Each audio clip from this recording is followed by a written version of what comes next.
Good morning and welcome to the African bush. That is the most numerous antelope in Africa, the impala, and there is the eastern horizon.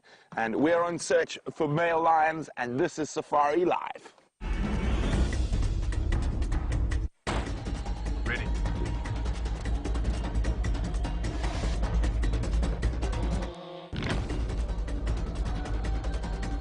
Standing by.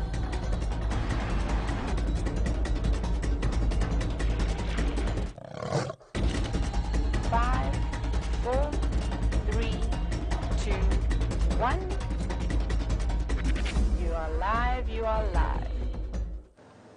Good morning and welcome to the middle of the African bush. My name is Brent Smith. I have VM on camera, and last night there were lions roaring everywhere. So we are out and about in the cold early morning. It's about 8 degrees Celsius, 45 Fahrenheit, and we're hoping to find a Birmingham boy. A Birmingham boy is the coalition of male lions that live in this area, and they were roaring their heads off last night. Hopefully they're still around, and hopefully we're going to find them quite shortly. It is an absolutely gorgeous winter's morning. Few clouds around, but nothing to worry about. You can see, nice and chilly, and that means the big cats are going to be on the move. So let's see if we can find them.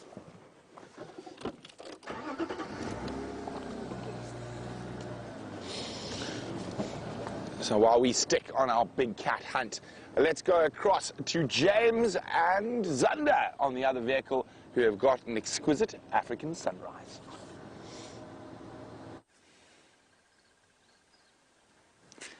There it is, everybody, the rising of the sun. Isn't that lovely?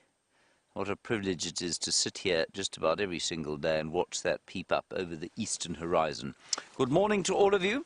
I hope this finds you in fine fettle wherever you happen to be on this great planet of ours. My name is James Henry. On camera today is Iqanda the egg from Cape Town, and I hope he enjoys his new name. Right, we're going to be going down towards the south of the reserve today to see if we can find perhaps sign of leopard, shadow, or whatever else, other leopard. I'll happily take Karula or anyone. But basically we're just going to enjoy the morning and see what's going on. The night has left fresh signs all over the road from where we are, so that's what we're going to read and discover and see what we can find. It is a fairly chilly 8 degrees Celsius, 42 degrees or 47 degrees Fahrenheit, and that's a bit odd, actually. I thought it was going to be a bit warmer than that, but I think it'll warm up during the day. The sun, as you can now see, if we just have one last look at it there, you can see is unfettered by cloud. There's no rain blowing at all, which is very lovely. Not rain, there's no wind blowing at all, and there's a very quiet dawn chorus this morning. And I've just been sat here for the last 10 minutes or so, waiting for the sun to come up and feeling rather peaceful. For those of you who are wondering why on earth the cameraman's name is Iqanda the egg, well, it's quite a complicated story, but it basically comes from a viewer who misheard how I said the word Qanda. And Qanda would be how you pronounced Zander if you were to pronounce it with the Zulu, pronunciation. And egg in Zulu is Iqanda. And so I think we're going to call him Iqanda from now on. Iqanda the egg on camera today. We're as live as Brent. Please talk to us. Hashtag SafariLive. Questions at wildearth.tv. And talk to us about anything you'd like to. Well, within reason, of course. And we'll see if we can answer your questions. And we'll enjoy your commentary. And mostly, of course, we will learn from you, which is the best part of this job that we do here. Well, other than being able to live here, of course.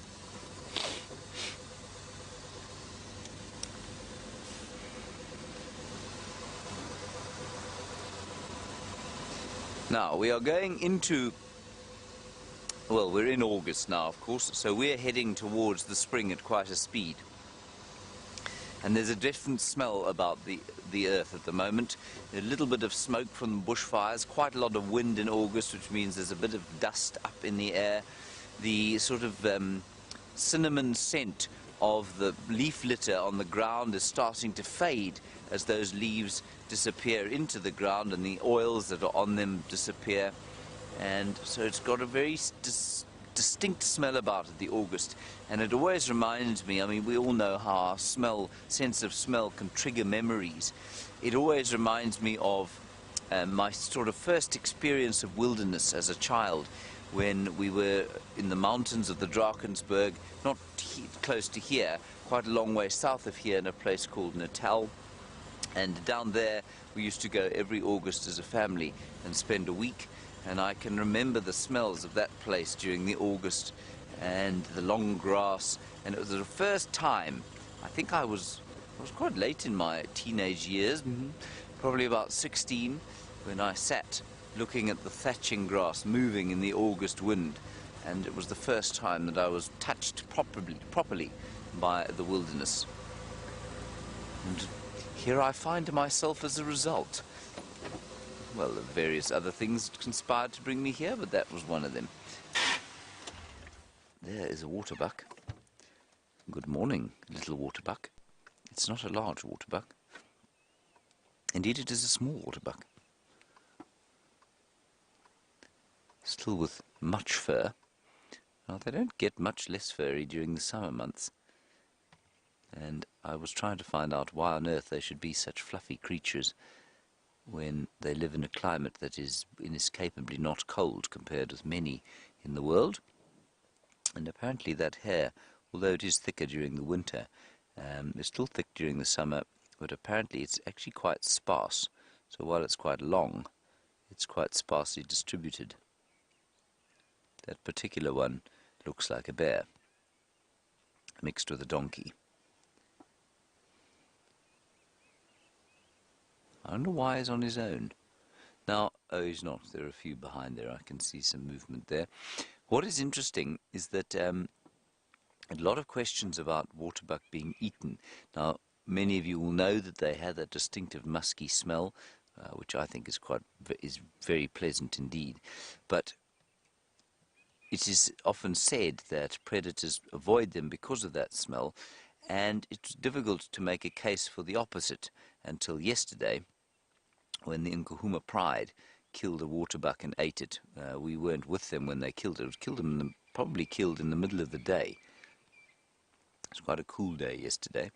And so lions will eat waterbuck, absolutely, and I think we don't find them being eaten by animals like leopard, for example, largely because they're too big for leopards to kill. There are easier things to kill, but perhaps that smell does have some kind of predatory deterrent on it. Look at those colours. It's also a unique feature of this time of the year. Just reveling, loving that new green short grass, born of the little bit of rain we had about 3 weeks ago. No lions calling this morning. I think some very far in the distance. No leopards calling either. And all I can hear by way of birds now, a few francolins, a couple of drongos, and one or two doves. And way in the distance, the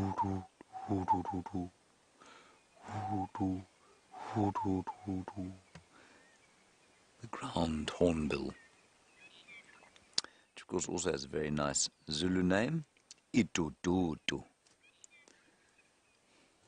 Would you like to say that, Zanda? I feel it'll make you feel good.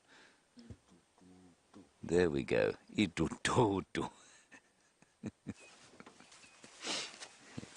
Wonderful.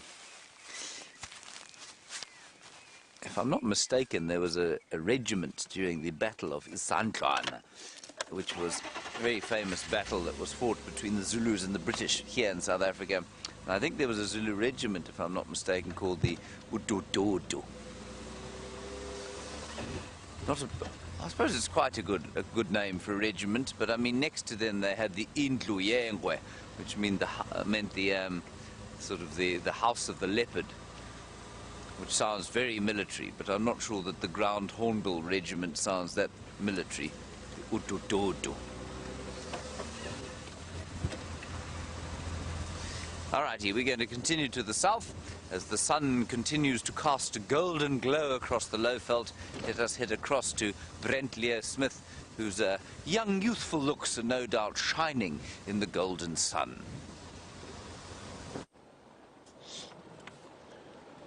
Well, James, you're so kind.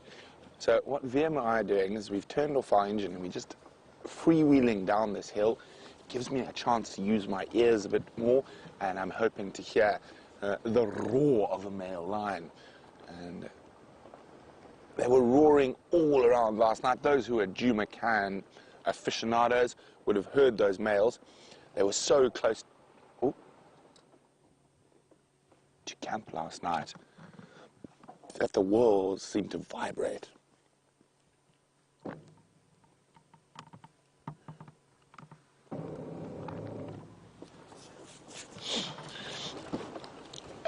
A very warm Safari Live welcome to Jason. Jason's wondering, why do male lions call throughout the night? Now, there's a couple of different reasons, Jason.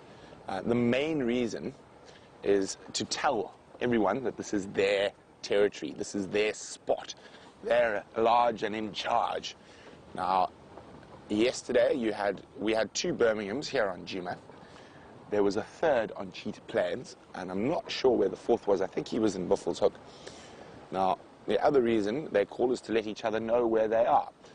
And the second reason, the third reason would be sometimes to call for backup. If there was other male lions making a foray into their territory. Now, the best way to explain what a male lion is saying is the way I was taught as a small child in the bush by my father and grandfather. When a male lion roars, what he's saying, whose land is it? Whose land is it? Whose land is it? It's mine. It's mine. It's mine. So he's telling all the other lions around that this is his territory or their territory, and trying to keep the other lions away. So if there are 4 of you calling and making an extreme noise, and there's 2 young males who might be moving into the area, they think, oh, that might not be a good place to go. There's 4 big boys there who will give us a hiding if we come into this area. And of course, there's always the, where are you? Where are you? And the reply, I'm here. I'm here. So just so they can keep in contact. Now, a coalition of four males controls a massive area. They probably have about 16 to 20,000 acres that fall under their dominion. So if they stay together all the time, it's very difficult to patrol. So they're often split into 2 or 1, and they patrol around. There's an incredible amount of aardvark tracks this morning.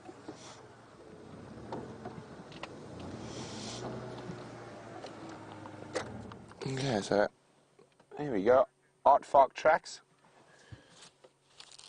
We're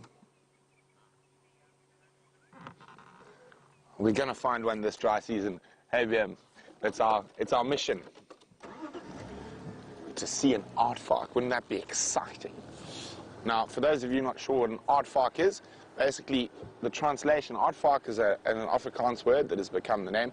The English name is an ant bear, but very few people use that.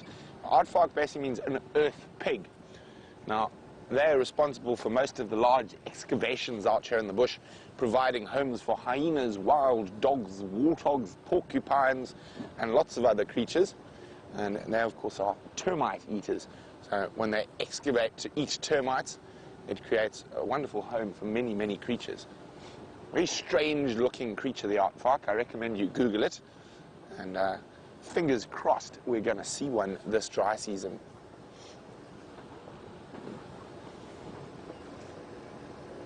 So this is the area I think that those male lions might have crossed. And so I'm going so slowly, or came out. We heard them coming from camp, and it sounded like they walked through this area. Yeah. Oh dear. Oh, coming in. Oh, yay. VM has spotted some lion tracks, so we're going to investigate them.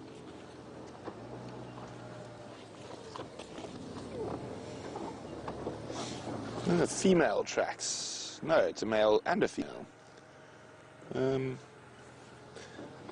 just trying to see if those are from last night or if they've been... I think they might be from yesterday. I think that's where they came back in from. But we'll keep checking, so... no, unfortunately, I don't think those are particularly fresh. Yesterday, so not that bad.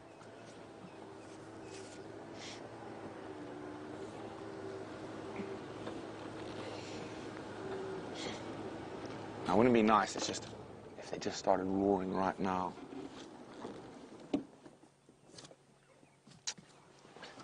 Darn actors not getting their cues today.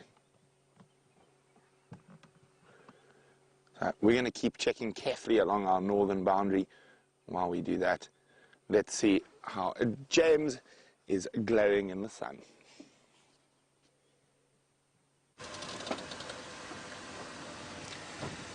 We've found some leopard tracks, everyone, but I don't think they're very fresh.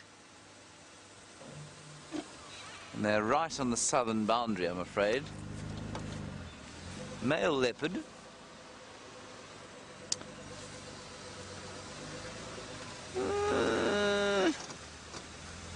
Freshish. Going along the road here. Looks like young male leopard.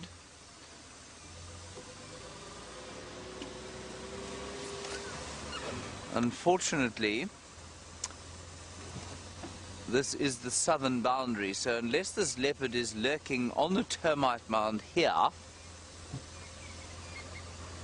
or has perhaps killed something in this immediate vicinity,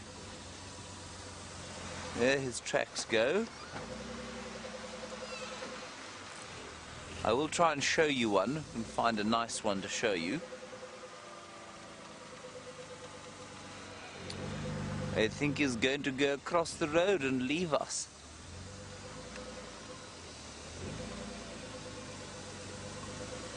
Hang on a second. I'm going to feel slightly incomplete if I don't find precisely where he went. There he is. He's over there. 1, 2, 3. That's it. That's where he went. I'm just going to try and find you a track quickly that is in the sun, so you'll actually be able to see it, as opposed to just hear me tell you about it.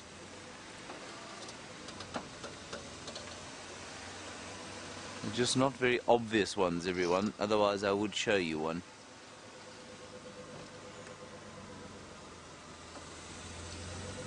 No, I'm afraid not. Right, I want to go the other way. I want to go along here and see if Karula hasn't popped back across to visit us with her babies.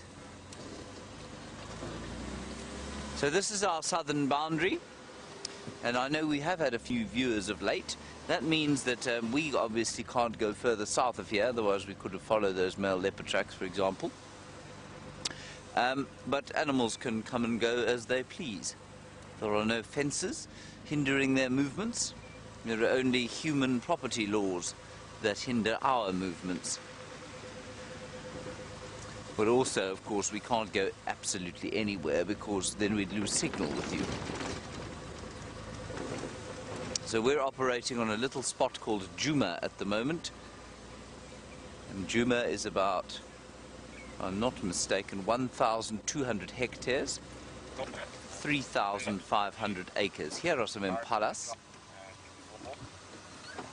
Hello, impalas. Oh, there's one who's got a broken horn. Can you see that, kinda? That one there, just coming into view now. No, there, to the right.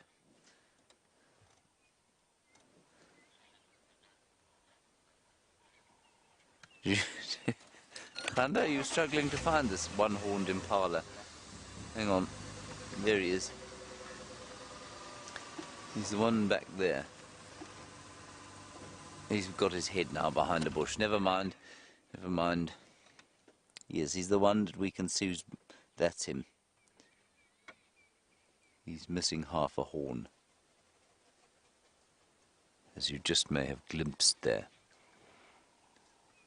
And the other thing to see here, if you just come back a little bit to that one that's close to us, there you can see the bottom of that tree there that's been scraped.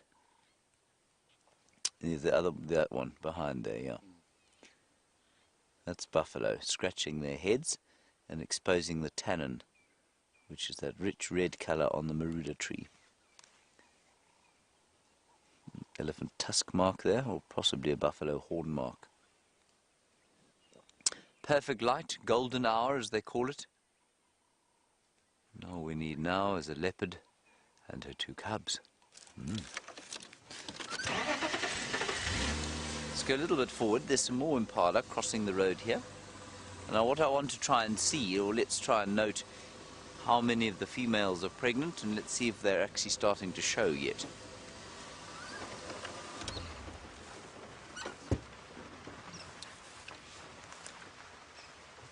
Come on.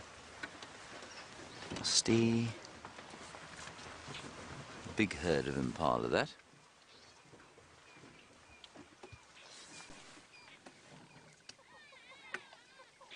Listen to them. Listen to their footfalls. You can hear the greater blue-eared glossy starling going wah, wah, just above us. Hornbill. Pop, pop, pop, pop, pop, pop. Crested barbet.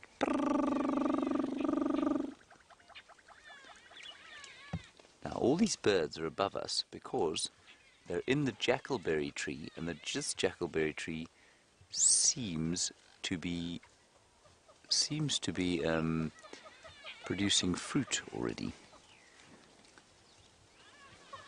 In Siberia Zumi, you want to see a crested or collared barbet, ideally a collared barbet. Well, this tree that we're sitting underneath, or will be sitting underneath shortly, I'm going to move forward just now, is full of jackalberry fruits, and barbets love jackalberry fruits, so we've got a pretty good chance, I'd say, of seeing one in there.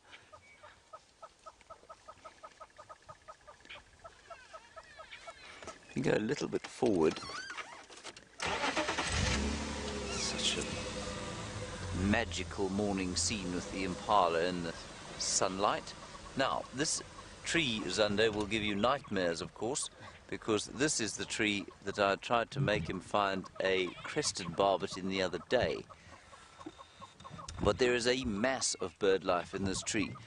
It's a jackalberry, like I say, and there are fruits in it, and therefore we've got those starlings, which are not normally frugivorous, but at this time of the year they'll take anything they can get.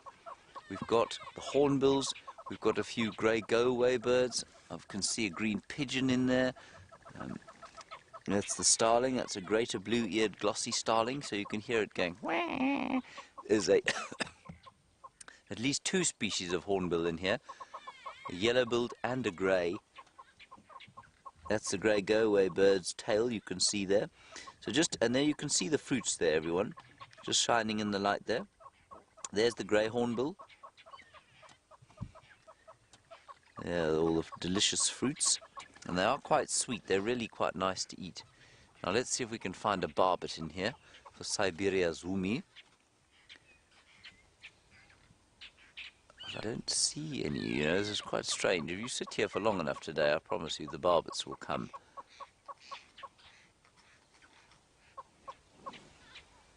Look at them all. The tree is alive with birds. Isn't that cool? There you can hear a barbet now, Siberia. But not from this tree.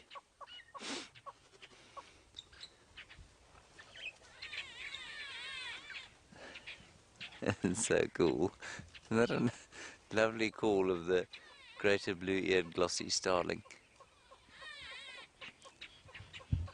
Shouting at each other. Oh my goodness. There's an Indian miner. There's an Indian miner there. That's not good.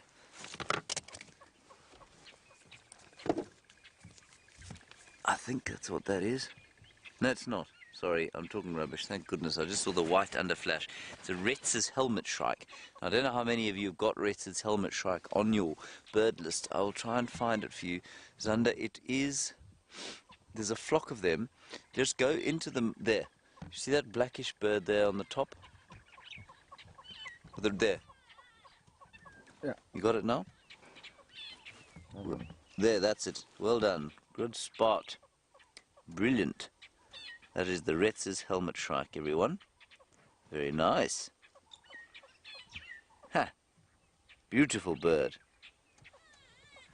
I'm not sure we've had one like that on. I'm sure we've seen them before, but that's a really good picture of one. The one bird I truly expected to find was a barbet, but I'm afraid Siberia, no barbet in here that I can see. There might be one. Hang on a sec. That's the hornbill.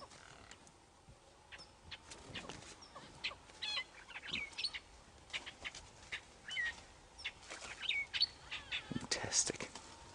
And sit under this tree all morning.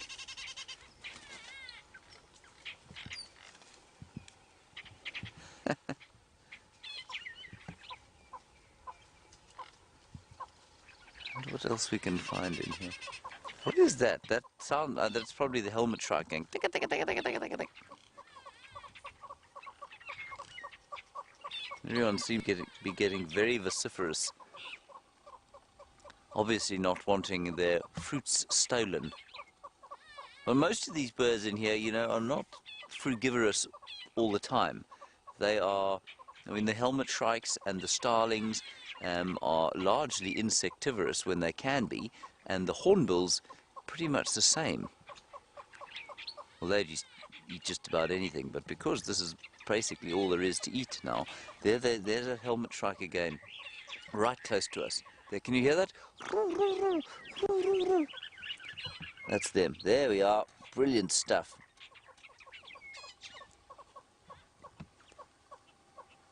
Chased off.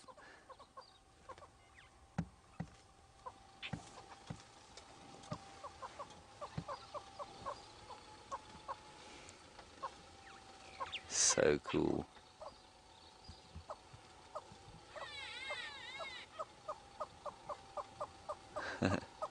All right, everyone, let's move on from here. It looks like there's a little bit of a traffic build-up on the road. Fantastic sighting, that, of all those wonderful birds. So, Bera, I will try and find you a barbet during the course of the morning. Morning. And there's some zebra to our right-hand side.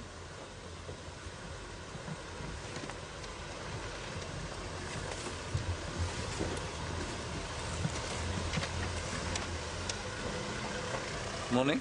How's it going? Good. Any updates? Nothing so far. Morning. Sticks somewhere down on the base. Okay. Cool. Sounds like that $1 from yesterday. In North. Cool. Okay. And that's yourself. Wonderful. Enjoy. Enjoy. Bye-bye. Just getting an update there. And he says the dogs are on Chitwa Chitwa. Styx Pride, no one knows. Male lion from Cheetah Plains yesterday gone up into the north, which is not surprising given that it sounds like some of the other males that we were looking went up to the north, and that's all there is so far.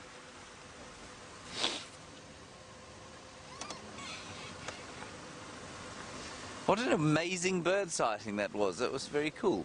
Well done, Nkanda. Not easy to do birds, especially so early in your career as a live wildlife cameraman.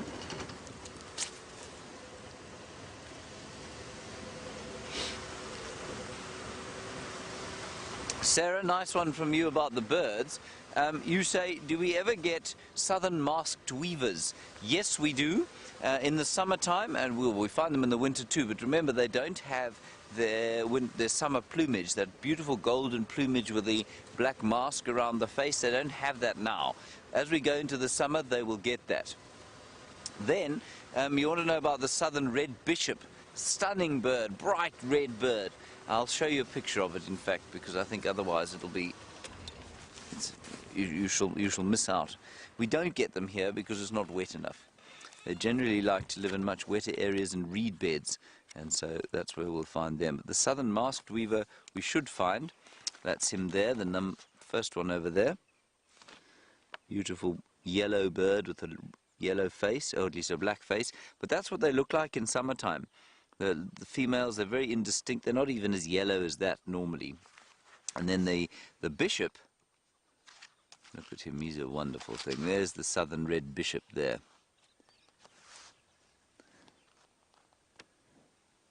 Stunning birds. I remember we used to see them as kids up on the Highveld, up around Johannesburg. And we had a particularly nasty house cat called Miss Brown. And Miss Brown used to catch red bishops, much to the great consternation of the rest of the family. And the number of red bishops we used to have to keep in shoe boxes until one or two of them recovered. Most of them succumbed to their injuries, or Miss Brown would find the shoe box and devour them. So I know the red bishop quite well.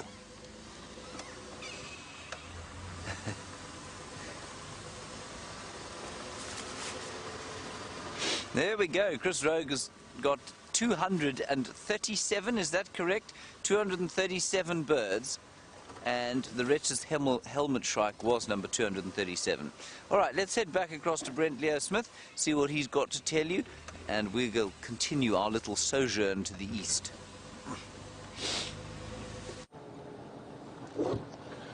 Well, we're nearly finished heading to the east. Oh, hello, impalas. Impala in beautiful morning light. Now, unfortunately, we found tracks of the whole Nkahuma pride, and they decided to go visit the north.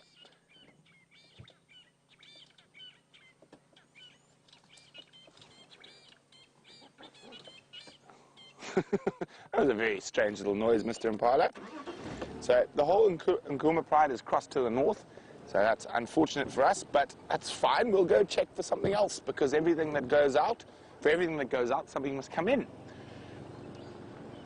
So we are almost at the end of our northern boundary, and we're going to hit the eastern boundary, loop back towards the Buffelshoek waterhole, see if anything's cracking in that area. So we know where the lions are, so now we're in search of the other cats. The spotted variety, in particular, leopard, but I wouldn't say no to a cheetah either. The last cheetah I saw, stranger enough, was not far from here on foot. Unfortunately, he was a bit skittish. We couldn't get him on camera. He disappeared. My blanket was caught in the doors and I tried to move. It is a spectacular morning so far.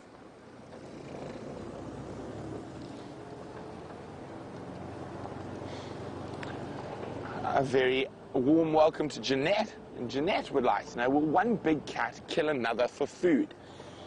Not normally, but they will. I have seen male lions eat other lions, and I have seen them also eat leopard. I have seen male leopard eat leopard cubs, and I've actually even seen a female leopard eat leopard cubs. So it is possible, but it's abnormal behavior. Quite often, even if a lion kills a leopard, it'll just kill it and leave it and move on. Hyenas will eat everything, including their dead relatives.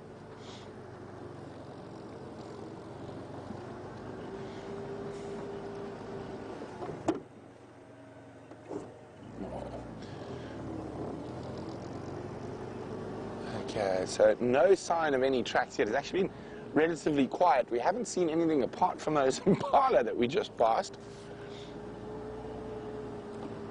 A bit jealous of James and his bird party. I love a good bird party.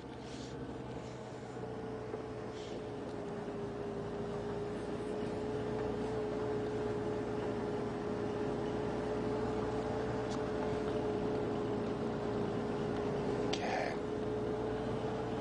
So we're about to reach the edge of our eastern, or the corner of our eastern and northern boundaries. And I said we'll go south for a little bit and then head down towards the Buffelshoek waterhole. Now, I think it is time. Oh, in my ear. Ah.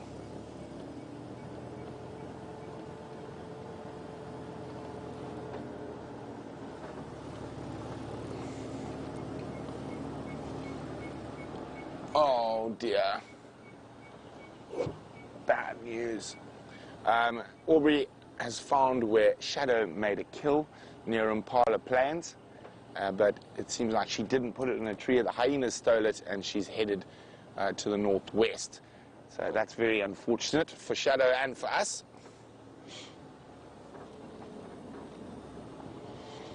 It's always different if you look at different leopards and their...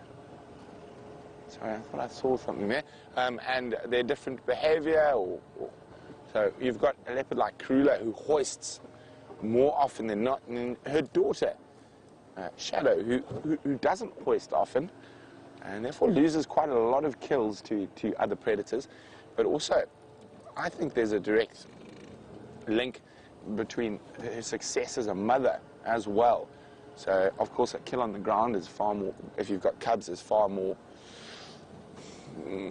a threat to other predators. Therefore, the cubs are far more a threat as opposed to a kill in a tree.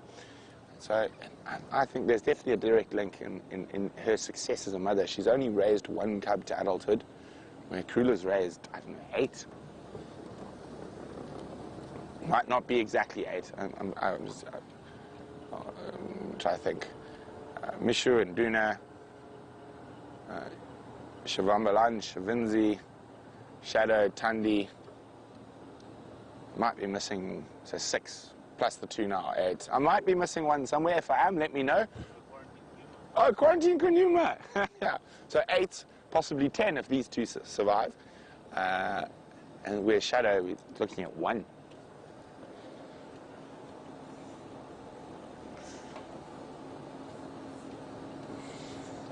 I was so busy concentrating trying to remember the leopards from before my time, then I forgot the ones from my time.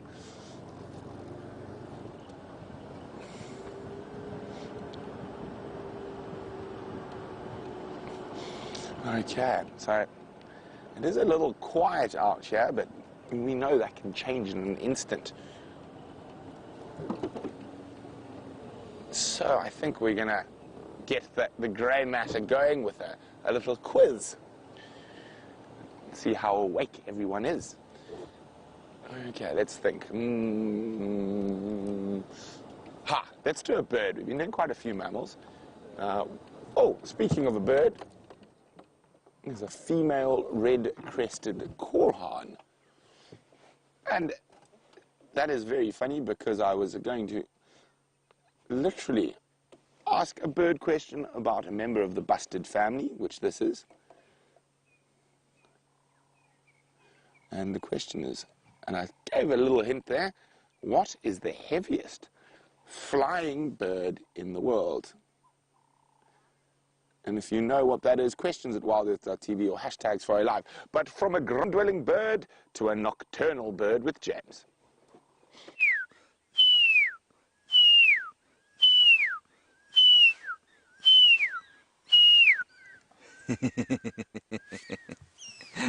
Everybody is very cross, very angry pearl-spotted owl there.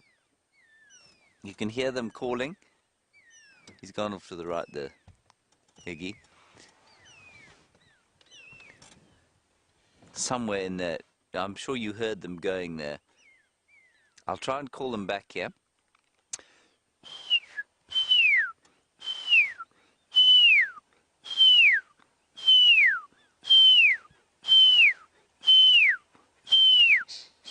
Here. Flying straight over the top of us. There he is. I just don't want to move the car. Can you see him? Yep.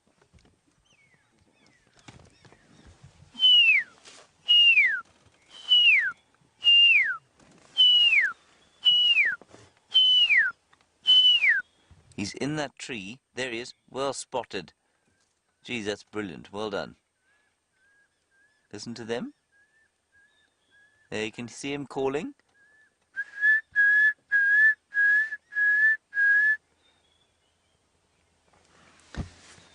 Now the pearl-spotted owl, unlike most owls, is not in fact strictly nocturnal at all. In fact, they are largely diurnal, if I'm not mistaken, and they eat other birds.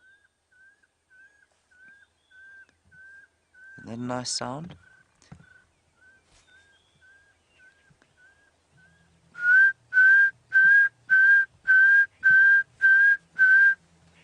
Oh, brilliant. Look at that.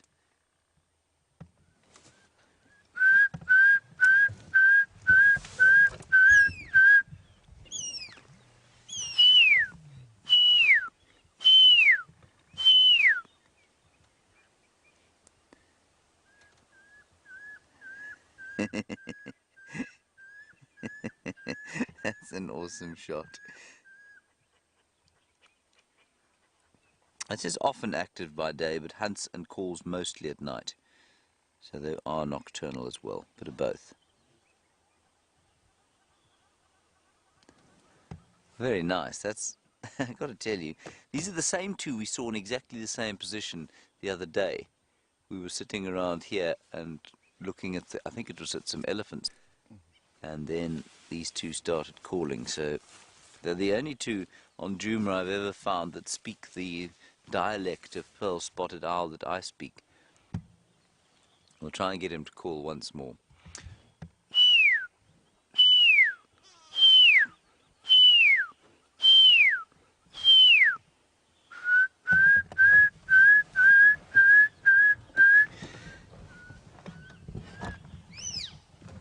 There he is.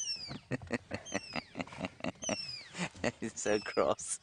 And they've got the angriest faces. Yeah, he's behind the bush, the tree, the leaves. Alright everybody, let's carry on from there. Such fun.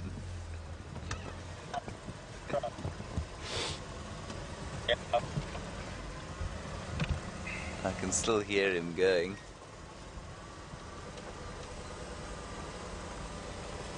Alright, let's see what else we can find. I was kind of hoping to see some leopard tracks here, but I'm afraid I haven't found any. But that's okay. We came past Treehouse Dam, where there was not much going on, except some rehabilitation of the new works, of the earthworks, so that when the rains do eventually come, either this year or in 2025, then there won't be any erosion. Yeah, just those single sets of male leopard tracks heading south out of the reserve this morning, otherwise not much going on.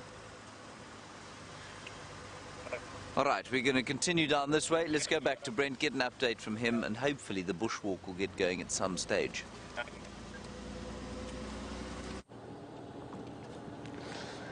So we are on our way down towards the Buffalo's Hook waterhole. I'm taking a slightly extended route, still checking for tracks. Oh, hello, tracks. That's very interesting. There's tracks of a male lion here. They don't look that fresh, unfortunately.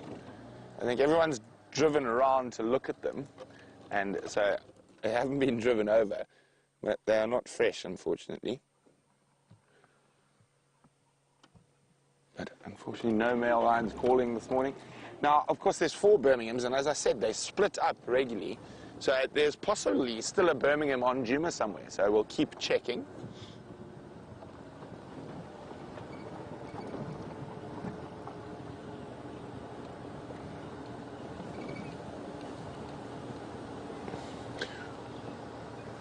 Well done to Jen B, Robin and Chris Rowe, who got the bird quiz correct. The heaviest flying bird in the world is, of course, the Corey bustard.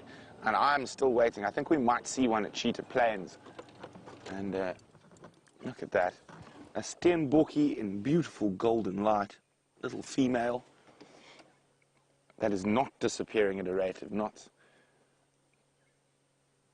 Now, in the Tswana language, which is spoken to the north of here and in Botswana, they have, I think, probably one of the coolest names. They're called Pududuhudu. Now try to say that, Pududuhudu.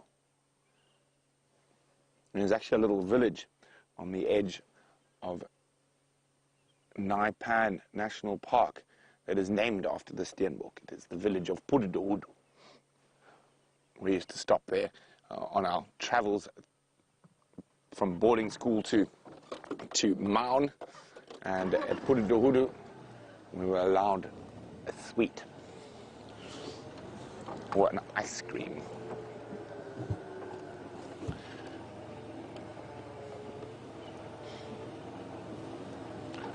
Now, even on our long trips home to Botswana, what is that? It's a hyena. On our long trips home, we used to see some incredible things, especially once we got through most of the western part of Botswana and got into the north from a little town called Nata. We'd see elephants, wild dogs, leopards, sable, roan, pududuhudus, duikers, wildebeests, and many, many ostriches.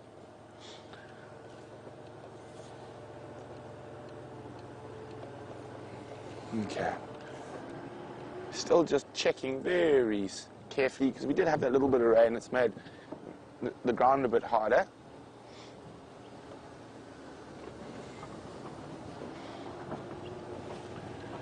And it's quite what? Oh, there we go. Oh, well spotted, Vim. Not the most relaxed striped donkey in the world. Now, where are the other striped donkeys? It looks like a male. It is a male. Now, if you see a single zebra, it's quite often a male. And this one looks like quite a big one. So maybe he's a male who's been ousted from his harem, or we can't see his harem just yet. Let's sneak forward a bit. Now, on my way home across quarantine last night, there must have been about 30 zebras out in the open area. And then I think the lions wandered nearby and sent them all scattering. Let's try to find a gap through the bushes. There we go. How's that, Vim? Oh, no, let me go forward. There we go. Framed by the bush. Hello, fatty.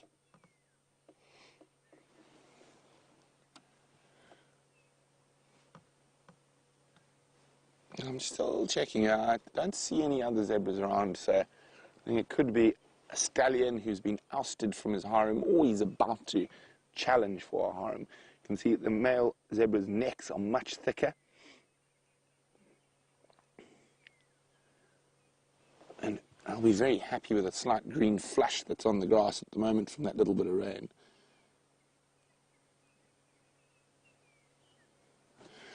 Well, there have been quite a few attempts to domesticate zebra, specifically when the lowveld of South Africa was still tsetse fly country. So what happened, as soon as you brought down a horse or an ox, it would die. So, salted oxen or salted horses, which means they had survived sleeping sickness from the tsetse fly, were literally worth their weight in gold in those days to the early traders and trappers. And so a couple of people thought, well, we see zebras, they look quite a lot like horses or donkeys, so maybe we can domesticate them and get them to pull our carts and into the lowveld, into the fly country, as it was then known. And the problem is, it turns out, well, zebras don't have the best temperaments. They are incredibly aggressive and volatile animals, so they're very hard to domesticate. And then even if you succeeded in domesticating them, they are not bred for load carrying, so they really struggle to pull any form of load. So it was quite a big failure. But there are some incredible old photographs of a team of zebras attached to a cart, But while we keep checking around here, maybe we'll find some more zebras, none attached to a cart, of course. James has got one of the strangest looking birds in the bush.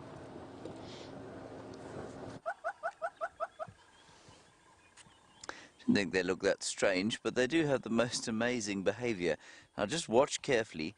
They've been sitting here calling, and they go, and then they do this it is quite strange actually.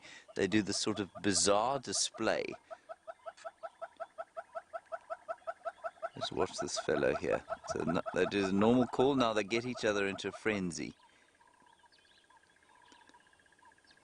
See if they do it again. Watch the no, they're on camera, of course. I love the way these guys. Here we go. Watch.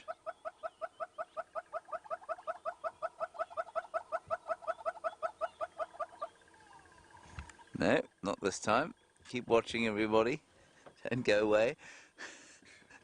I'm sure they'll do it this time.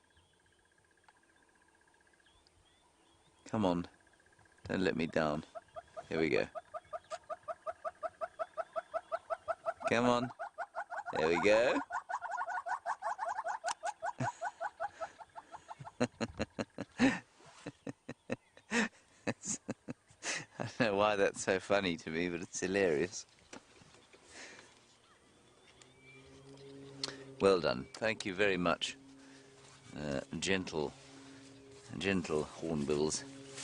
I'm afraid not much else going on out here, but it's such a pleasant morning to be out that I really can't bring myself to care too deeply. It's just so nice out here. Not so, Eggs Malone?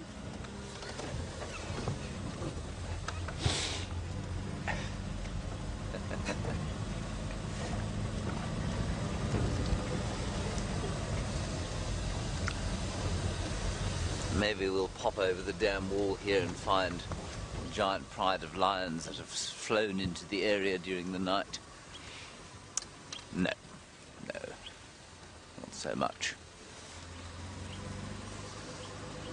I think what we'll do, Brent is operating around the north of Djuma. We've kind of traversed much of the south, so we'll head off to Arathusa, I think, from here. Now, on the road there is a grey go-away bird, but in the jackalberry tree above there is another bird party going on, probably as a result of the jackalberries. And most importantly for Siberia Zumi, there is a barbet calling in the tree, going. So what we'll do is we'll get a little bit closer in there and see if we can't spot him. Poor go-away bird has been chased off the road now.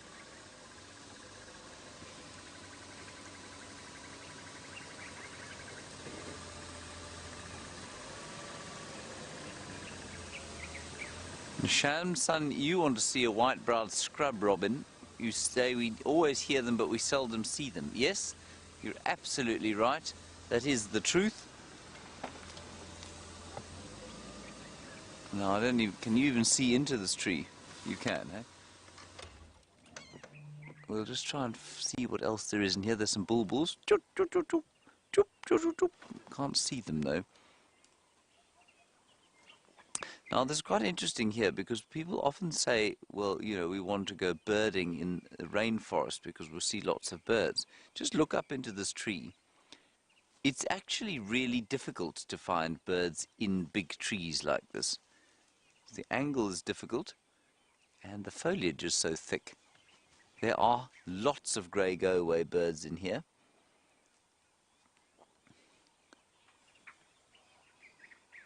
Now what I'm going to try and do also is find some jackalberry fruits to feed our new friend Eggs Malone, because I'm not sure that he's had the pleasure of jackalberry fruits, have you?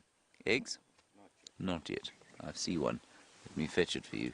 You keep trying to find the crested barbet. I'm going to quietly alight from the vehicle and hope the birds don't all fly off.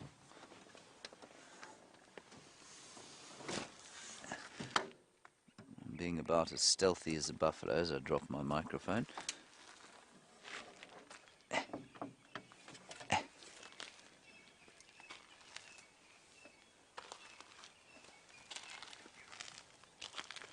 Now, eggs, these are not particularly ripe, but I'll try and find you a ripe one. They're all just kind of coming into fruit, everybody. They're not quite ready yet. But that doesn't stop the birds eating them, because they've had on the back end of a hard, dry season. And there are very few ripe ones. But eventually, when this tree does get into the swing of producing its fruit properly, it'll drop lots and lots and lots of different fruits on the ground, more than can be consumed. So there'll be lots of wastage. Anyway, here is a fruit which I'm not going to feed to eggs, because it's going to be difficult for him to eat it. It's not very soft, and it's not ripe yet. It really doesn't taste nice at all. Ugh, that's horrible. Okay, they are deliciously sweet when you find them ripe. You can make jam out of them. Lots of animals like to eat them, including monkeys and even jackals. It gets its name, of course, jackalberry, from the fact that jackals like to eat it. Put my blankie on my leg ears again, and on we go. I'm just going to... Eggs, can you see through there? It looks like a... it's not a bird. I think it's just a stick. Sorry. I think it's just a stick. It is just a stick. Never mind. Delete all reference. Let us continue. Sorry for making you level your camera with no point.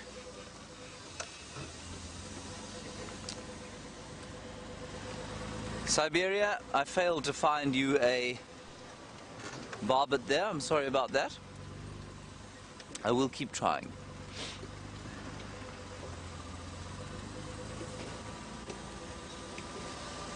It's a great deal of mammal life out this morning, although we have seen some nice general game, I suppose. Water bucket, impala, zebra, steenbok.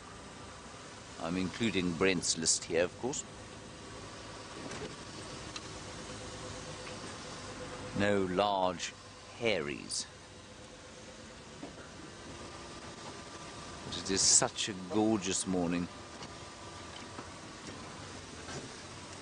It's still very chilly here in the dips. Zander is rubbing his hands together. It's much better that he stays cold, of course. We don't want him hard-boiled.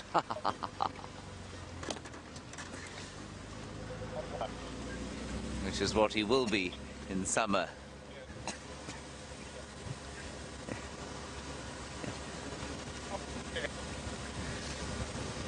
Right. We're going to turn back towards the west now and slowly make our way to Aratuza. But what we are going to do is drive very carefully along this road. I haven't seen any Karuda tracks, but lots and lots of traffic up and down that road. And when she has come on to Juma of late, this is round about where she's been bringing the youngsters.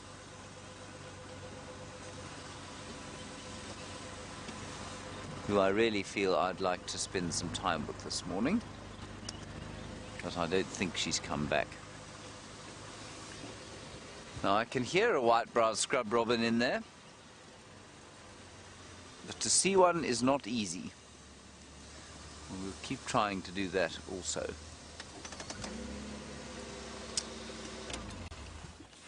Just have a look at the heartwood of this tree, if you don't mind.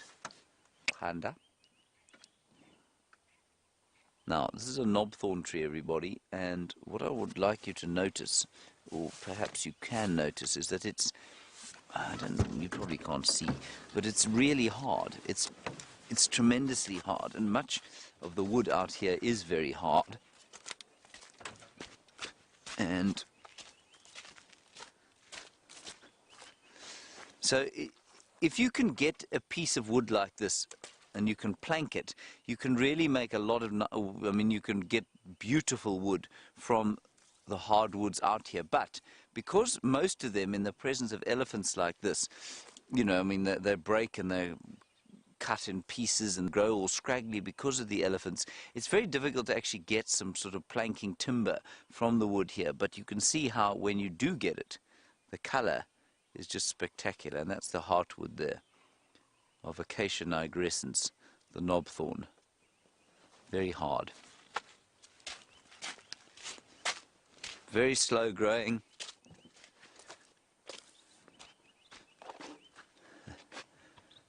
I mean, just look at what the elephants have done to this tree here. This is Combretum calinum, and you will find Combretum calinum makes magnificent planks if you can grow it in the absence of elephants. Now, people don't grow it commercially, of course, because it does grow so very slowly, and it's very, very dense. That'll be denser than water, which means that if you take a piece of dry wood and you put it in water, Zander, what will happen to it? It will sink to the bottom. You got that one incorrect. You had a 50-50 chance. You went with the wrong one. Never mind. We shall go through the physics. On we go.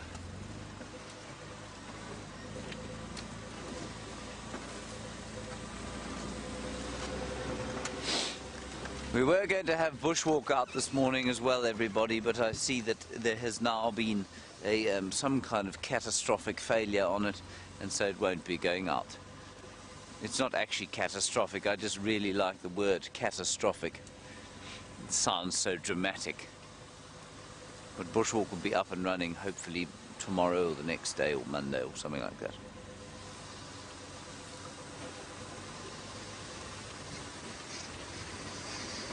Now,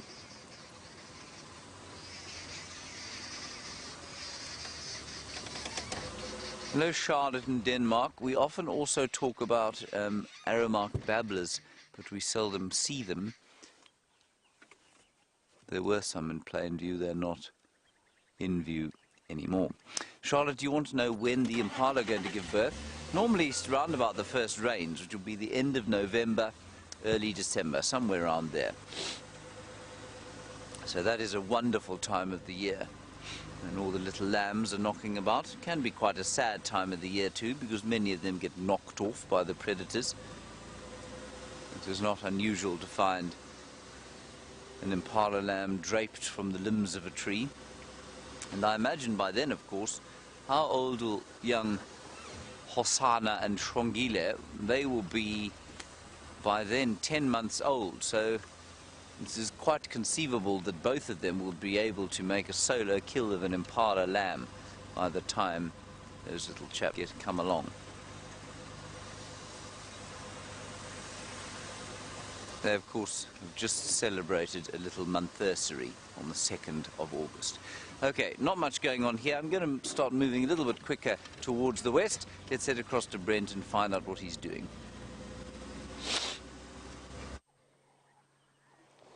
Well, we have a white-backed vulture.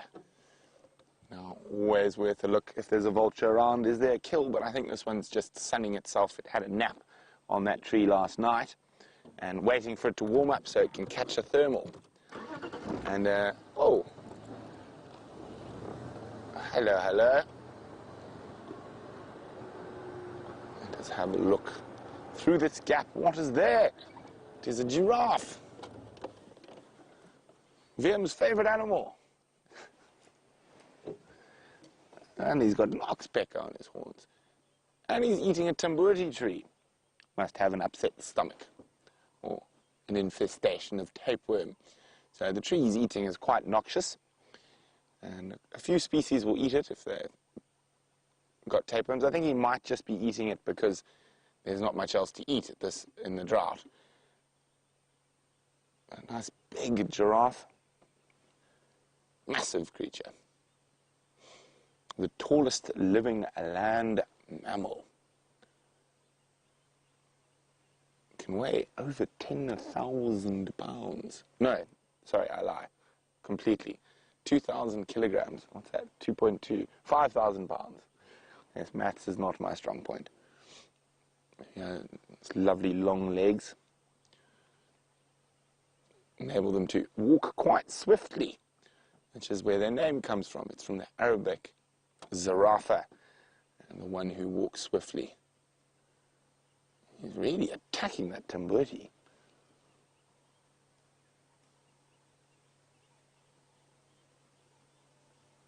Their tongues are about 50 centimeters long. They're able to wrap it around leaves, branches, to pull the leaves off. I mean, this is a ferocious giraffe. I haven't seen a giraffe attack a tree like that for a long time. Hungry giraffe. Normally they stare at us ruminating.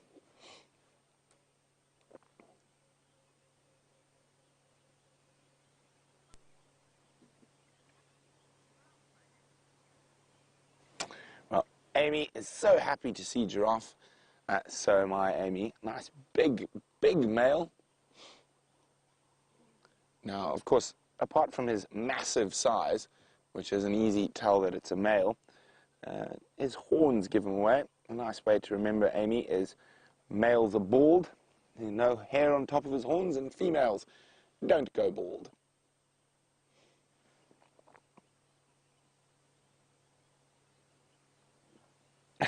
Look at that, he licked his nostril. Sis.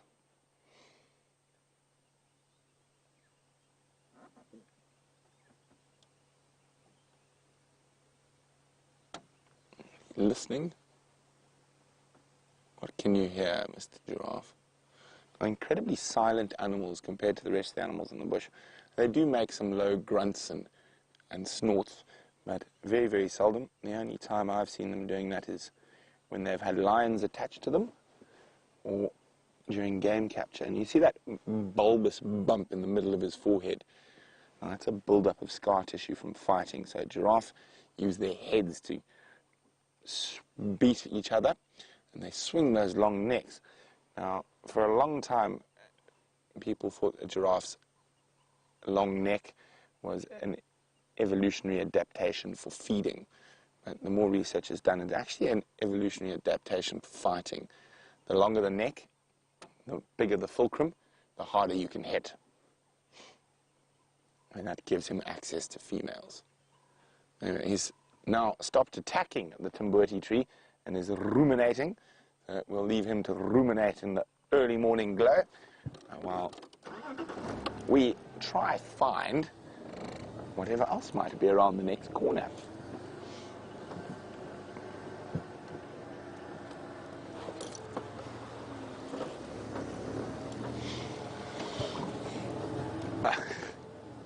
Marco is wondering, where does camel leopard originate from? I think you're talking about Camelliopardus, which is the part of the scientific name. So it is like a camel, but it's spotted like a leopard. It's just basically, that's where the scientific or the Latin breakup comes from. It is a camel spots, basically, but the most reference to spots is obviously the spotted cat, the leopard. So that's where that comes from, Marco. The oldest petroglyphs, and well, not the oldest, the biggest petroglyphs in the world are of giraffe in the Sahara Desert. And they are life-size on a flat rock, and that's incredible. Now, someone took the time to chip out the giraffe shape on a rock in the Sahara Desert. Now, at the moment, the Sahara is a desert, but about 10,000 years ago, it was a beautiful grassland savanna filled with acacia trees and lots of good grass. Now, it has changed now. Oh, I can hear a parrot squawking, but it's flying by at high speed. I was hoping it was going to be sitting in a bush willow feeding on seeds.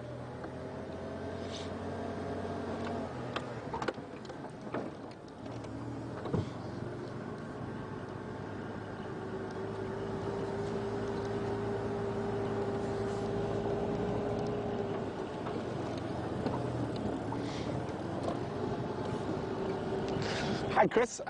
Chris is wondering how many giraffe are in the greater Kruger area. Wow.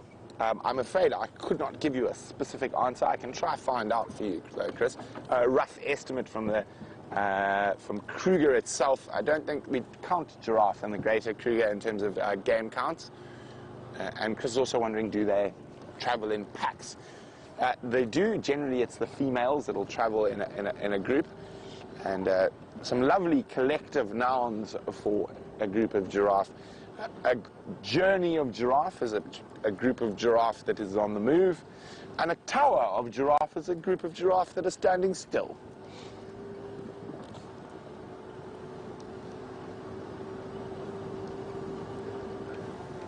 And I'm trying to guess, I'm trying to sort of figure out in the Greater Kruger, what do you think, VM, 10,000?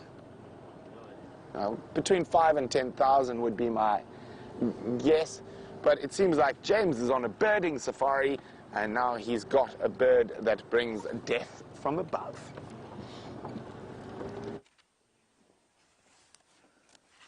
A bird that brings death from above. Well, that is very dramatic indeed. Well,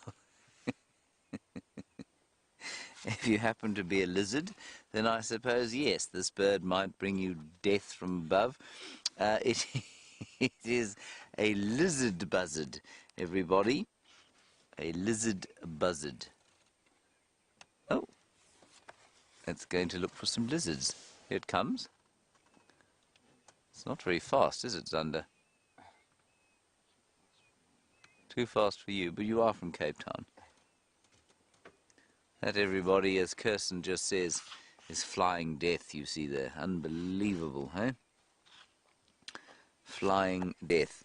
Okay, let's move a little bit forward. We might see some more of that flying death.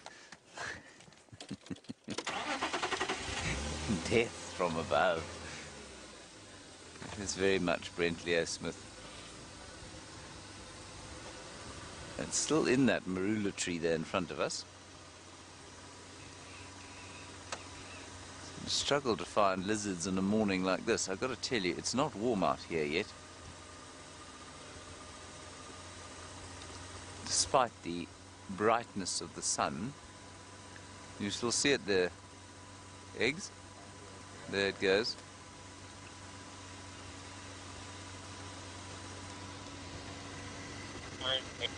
There we go. That was the lizard buzzard, everybody.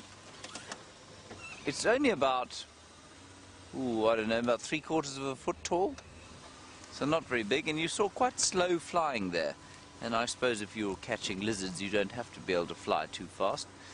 That's not the only thing it eats. I think it probably eats other birds as well. So it probably just looks a bit slower than it actually is. Very nice. Now we've kind of done a figure 8 around Treehouse Dam. We've come back towards where we found those male leopard tracks simply because we're going to head west towards Arathusa. Lots of birds out this morning. It's really quite nice. Oh, there's a canary. That will be a real challenge for Ukhanda here. There. Zander, quickly onto the top of that bush there. There are a whole lot of little canaries. Isn't that nice? Look at that. Yellow-fronted canaries, everybody. We don't get to see them like this often. Beautiful. All right, they're not that exotic, but what Brent has to show you is both violent and quite exotic.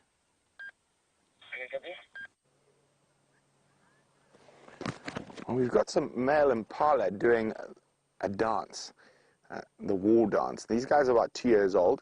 They're practicing for the next rutting season, but it looks like they're more just playing than having a serious argument.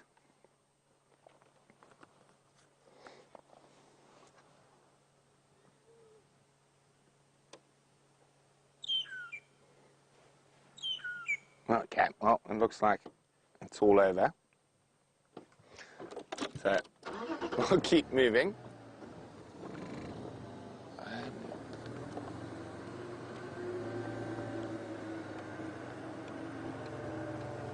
I know we don't have the best camera for this, but there was a request for a crested barbet early on.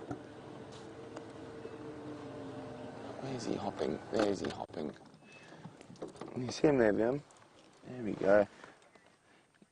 Siberia was after the crested barbet. There it is. Hopping about atop the jackalberry. Seems like the jackalberries are producing birds today. Yes, unfortunately, right at the top. There we go. Crested barbet for Siberia, the Zoomy.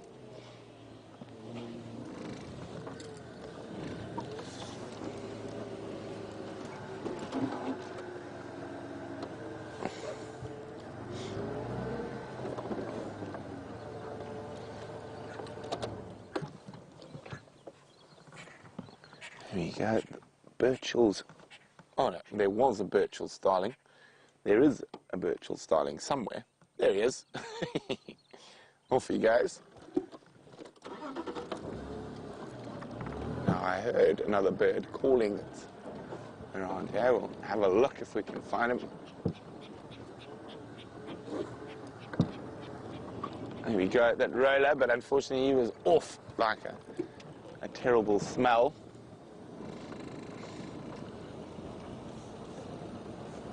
So apart from those lion tracks heading into Buffalo's Hook, we literally have not seen a cat track on the property. And Vim and I have been working very methodically in a grid pattern. So I think we're going to keep up with our grid pattern, and we're going to head slowly down towards the south, and then we'll head west from there.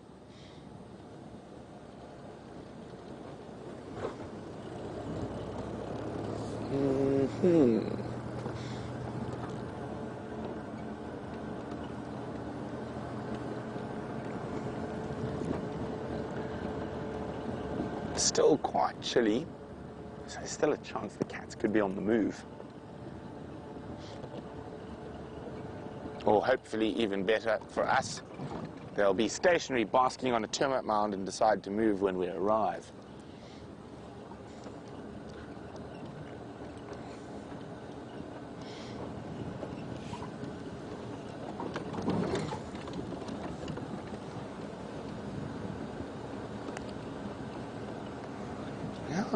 Even the antelope seem to be a bit scarce this morning.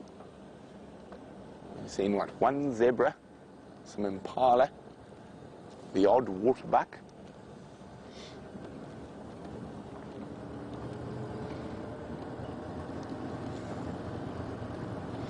Where do you think we should check, Vim? Leadwood. I think we should check Leadwood. Let's go check Leadwood Road. Unless, of course, we find something else that distracts us on the way.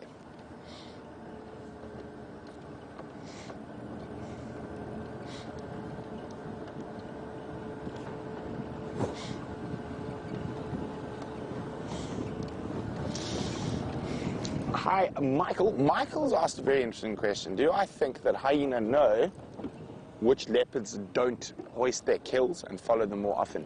Now, a hyena is a very intelligent animal, far more intelligent than a lion or a leopard. Oh, it's a very interesting one. I think that's definitely worth some more study, possibly. I think it's possible for them to learn that. Whether they do or not, it's very difficult to say. I think a hyena is such an opportunist. If it smells any leopard, it's going to follow it. So, that's a very good question, Michael. Think about it. I definitely think it's possible. I think they have the mental capabilities to. Whether they do or don't is a different question.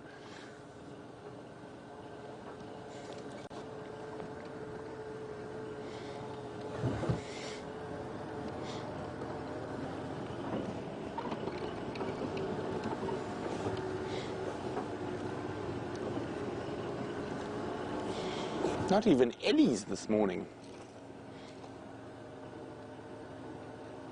It's always amazing how sometimes we're just inundated with elephants. Like yesterday morning, there were elephant herds everywhere.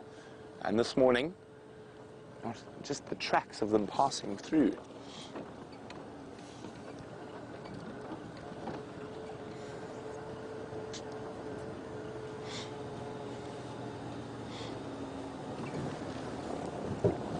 Hi, Shamsung. Shamsung's wondering, do guests ever come all the way to Africa for a safari and never see animals like lions and leopards? They do, but it's not very common in this part of the world. but it does happen from time to time, depending on where you are. But the Sabi Sands, I'd say it's unlikely if you're spending 3 nights in the Sabi Sands that you wouldn't see a lion or a leopard. But if you're going to sort of northern Zambia and the Kafue and really wild areas where the animals are not all relaxed, there's a chance you might not see some of those animals. So you generally find that people coming on safari, their first safari, they play it a bit safe, come to somewhere like the Sabi Sands where you're almost guaranteed. And the more safaris they go on, the less it becomes about the big hairies and scaries and more about the experience. So I've done a lot of private safaris over the years, from places like the Sabi Sands to the northern Kafue to the Selous that are completely wild. And sometimes, if you've been on a lot of safaris, going into one of these incredibly wild areas, just seeing a lion or tracking a lion on foot is half the fun. And even if you don't find it, just being out there and being out in one of those last true massive wilderness areas is reward in itself.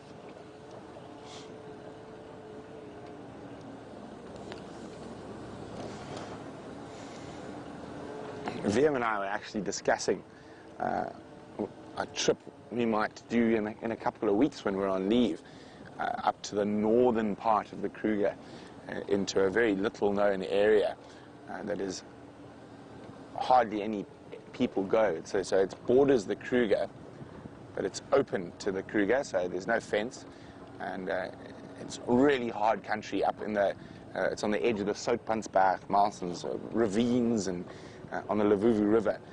We've been talking about planning and heading up that way in a couple of weeks just for a bit of an adventure.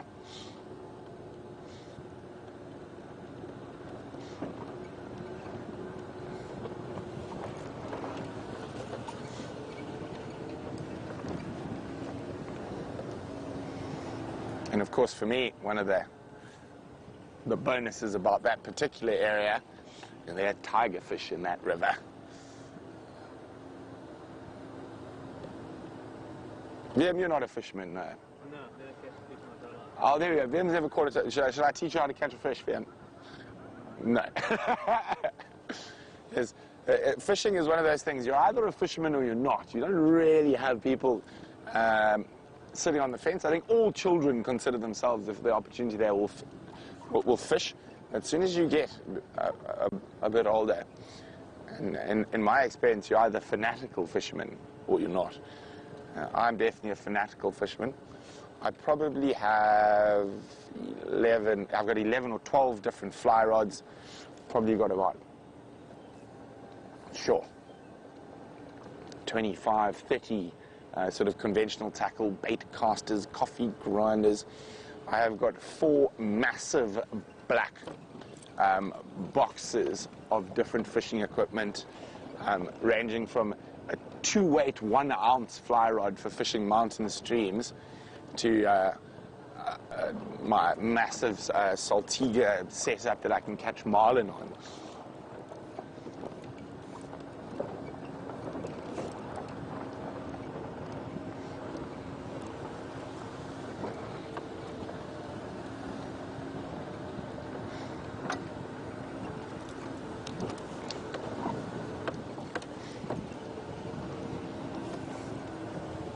What's that there, that hyena again?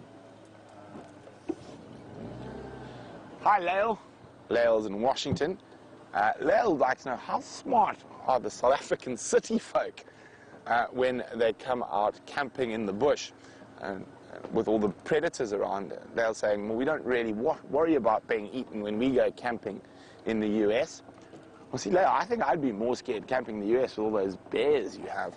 Now, bear is an incredibly massive and powerful animal who human beings fall very much into their sphere of prey. Well, it depends where the South African city folks go camping. Kruger, although there was that incident about that, very unfortunate about that young boy who got attacked by a hyena, and those South African city folks might have made a little bit of a slip-up. So I'd say on average, South African city folk are not too bad, but us bush folk always consider them bloody townies. Oh, look what he's doing. He doesn't know how to drive around an elephant. Oh, get into a house. No, I'm really joking. Not that bad. But I'd say on average, the South African camping fraternity is quite clued up. I'd say it's a very different type of camping to what you do in the US. So in the US, quite often I know a lot of people hike and camp. Now we do have that up in the mountains, and there's not too much of a worry about predators. But as soon as you drop into the low fault and into the game reserves, you can't sleep out in the open, you can't sleep in a hammock, you will get eaten. It's not if, it's when. And so I'd say on average pretty clued up, but fortunately with the most city folk out there, fear rules supreme. So if you're scared, you stay safe inside. Don't get too adventurous. But places like the Kruger, the campsites are fenced. Now, a very interesting story about why the campsites are fenced in the Kruger. One would assume it was to keep the animals out. That, however, is not the case. It was to stop the people from spreading. So what happened is that they demarcated a campsite, and then everyone was there. And then, of course, people don't want to camp right next to other people, or some people do. And that's a very strange phenomenon, I find. So then people would try and move them further and further, so out of the demarcated camping site. So they actually just put a fence up to make sure the people didn't spread. Now, talking about strange camping phenomenon, I was doing predator research with the African Predator Conservation Research Organization, APCRO, and my dad's actually on the board of them. And I was volunteering my time while we were catching lions. Oh, Siberia. There we go. That's a bit better for you there. Don't fly, don't fly. On the edge, yeah. Sorry, there. There we go, Siberia. Oh, yeah. Crested barbet escaping again. If we go back. So when? Oh, there he is. Okay, got him. Here we go. Slightly better view of the crested barbet for Siberia. Very pretty bird.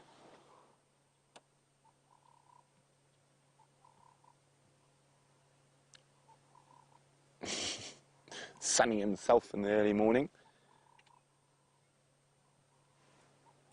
So I'm chatting about camping, and so I was in Botswana doing that predator research. And it's really long hours, and you work really hard while you're doing it. So we would go out at 4 o'clock in the afternoon and often only come back at 6 in the morning. And then sleep for 2 hours, then fix punctures. I mean, we set up a mobile laboratory in the middle of the bush. So what happens with these things, and I've got my tent. So I grab my tent. We're moving around the country, moving around the whole northern Botswana. So I would take my tent and march off, and I'd put my tent up far away from other people. Now, I struggle with snorers. I believe that you should be able to purchase a shock collar for snorers, and every time they snore, it goes bzzzt. Means if there's someone snoring loudly, I don't sleep the whole night through. So I try and move myself far away from any snorkers. Are you good at snoring, VM? According to Alex, VM is apparently a snorer, so anyone who can design a shock collar for snorers can be most appreciated. So I then go off to go fix the car, refuel the car, whatever I was doing. And we had 2 veterinary students from the US and a friend of mine from South Africa. And I've purposely, like they started setting up their tents there, I purposely have now put my tent about 100 meters away. And I go do whatever I was doing with the vehicles and whatnot. And I come back, and they've literally circled my tent with their tents. And I was like, guys, what are you doing? It's like, no, what if there's a lion? I was like, well, then just stay in your tent, but please don't come snore around me. So I had to move my tent again, and then they still moved their tents closer to me. Shame. They were a little scared.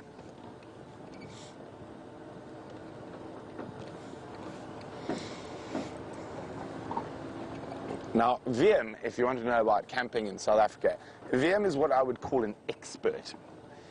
VM has modified a trailer that folds down that he can pop up into a canvas mansion with a double bed, fridge, sound system. And what else have you got in there, Vim? Supplies for a month, batteries with solar panels to charge. Now, Vim is a professional camper.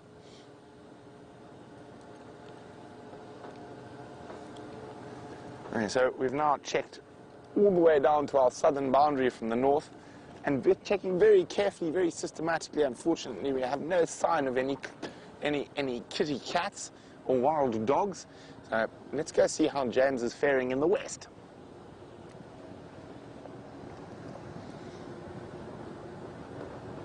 Sorry, no, you're stuck. You're back with us, not stuck with us, of course. Back.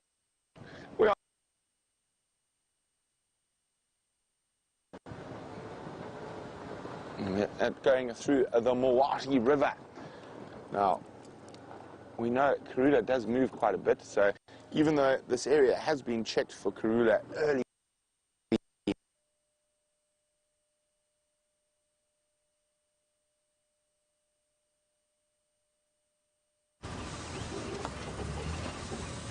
Hello everybody. The reason I'm speaking like that, of course, is because it was rather a swift link across. There's a fork-tailed drongo there. I don't think we're going to show you. It's into the sun. You've seen them many times before, most of you. I've always found that it's very difficult to find people who admit to snoring, of course. So it may well be that, you know, Brent rails against those that snore, but of course those of us who've spent time, you know, in close proximity to Brent Leo Smith might suggest that he snores. I've definitely been accused of it myself once or twice. I, of course, deny it flatly. I've never snored.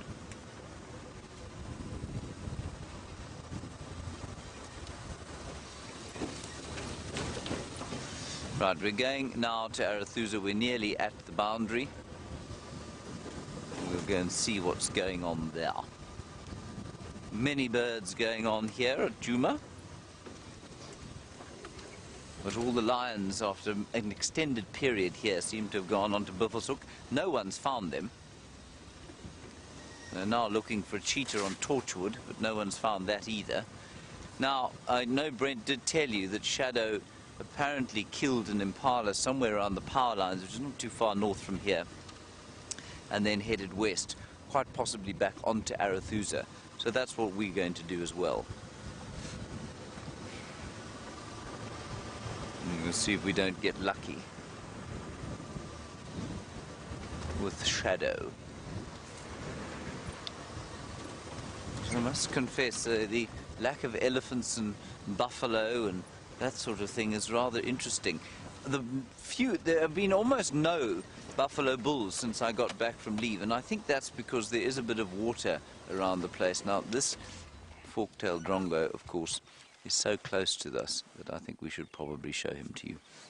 I may even take a rank average photograph of him. Drongo, smile for the camera.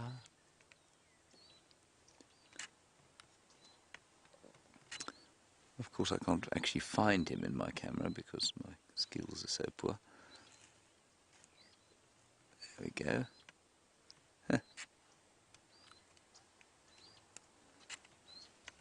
Now, these birds, of course, are the last to call at night, just about. And they love to imitate the pearl-spotted owl, which we obviously saw earlier.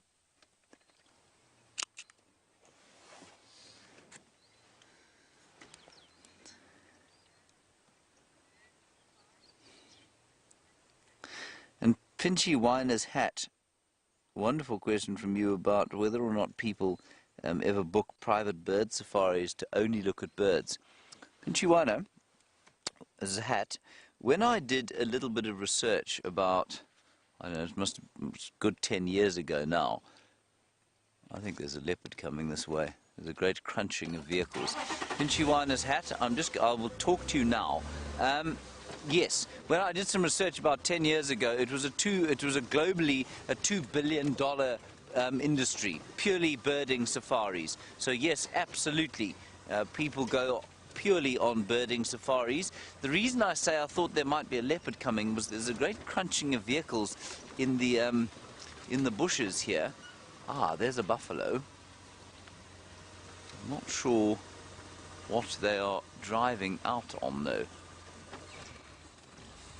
There are a couple of vehicles in front of us there. Everyone, let's just have a look at that buffalo. I'm going to try and get an update from the people on the road here.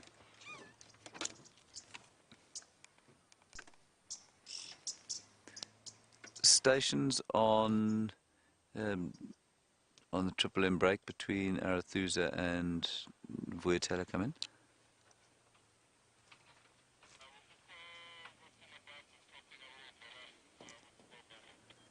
Copy, confirm they're going into Vuyatela.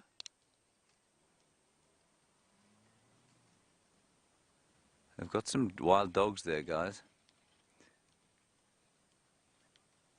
Said confirm they're going east.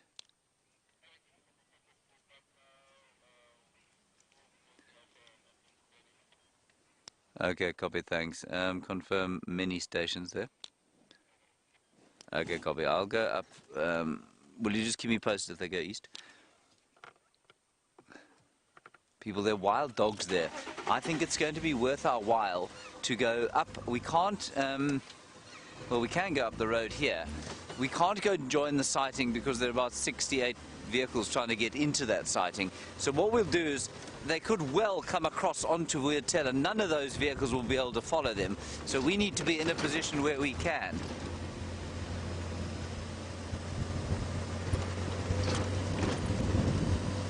And there's a buffalo.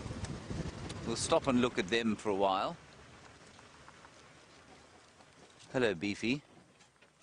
So I'm listening to the radio now, everyone, just to find out if they do go east, which of course is to the right of your screen or to the right of this road.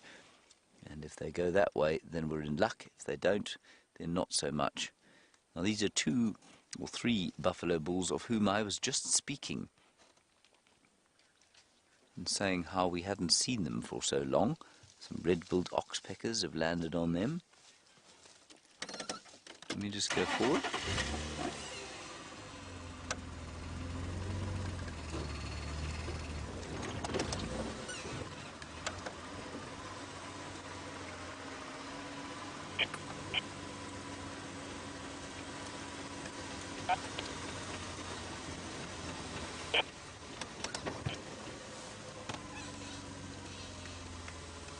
Okay, everyone, I'm just going to stick my head up to the top of the hill here. Sorry, Zanda. Because they've lost them, and they could easily just hop across here without anyone seeing them. Lots of impala around.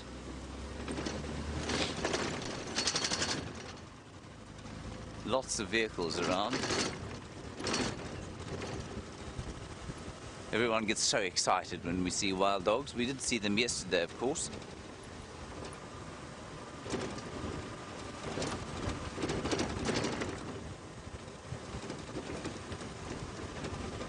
So what we're going to do, you can maybe just see up ahead there, there's a road that goes off to the east and then cuts up pretty close to the boundary.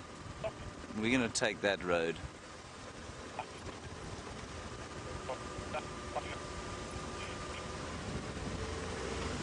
I do hope they come this way, but it's not looking great at the moment.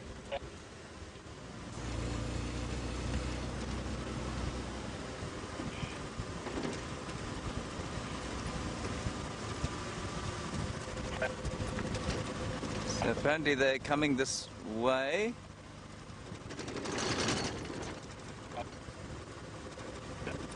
So I'm just listening to the radio, everybody. I know it's a little bit frustrating, and it's not the best wildlife experience, but it's worth just making a little sacrifice to see if they don't come across here. So just to give you an explanation, if you are perhaps a new viewer, if you can just put the camera on those vehicles up there, Zanda. no more than 3 vehicles in a sighting. There'll be lots of people that are standing by, is what they call it, which means that they're trying to get into the sighting, and those guys there that are watching the wild dogs, or they're actually waiting for them to pop out there, they will be, it means that there's basically a queue to see the dogs. They're still now on Simbambili. They're basically between Simbambili and Arathusa, and they're not coming across at the moment. But what it means is that we can't kind of push in there and try and get much closer, because we have to wait and see if they come onto Djuma. So Djuma's to the right of this road, and then to the left of the road is Arathusa and Simbambili. And X-Ranga, while we're sitting here waiting, I know it's not the best, but I promise it's worth it if they come across here. You want to know how far away from the sighting you should be to not be in the sighting? There's no real official rule. The idea, though, is that you shouldn't be seen. But here we're 500 miles away from them, so we're having no effect on the sighting. So were those dogs to pop out onto the road, hang on a second, then we would still have no effect.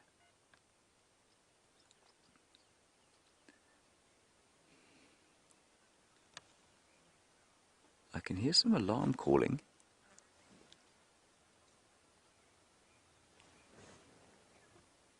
They've lost them there, everyone. They don't have them there.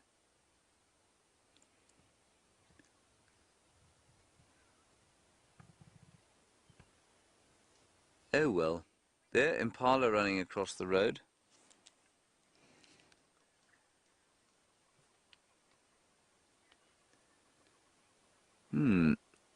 Now, Sandy, a good one from you.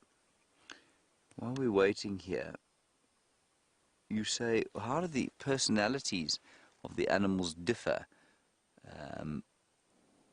in areas where there aren't so many vehicles and people around the animals? Well, they differ in that they are much shyer, much more nervous of people. And I was discussing yesterday about even a male lion, which, I mean, you know that you can virtually run one over here before it will acknowledge your presence. A male lion, the most confident of wild animals out here, the first time they see a vehicle, they run.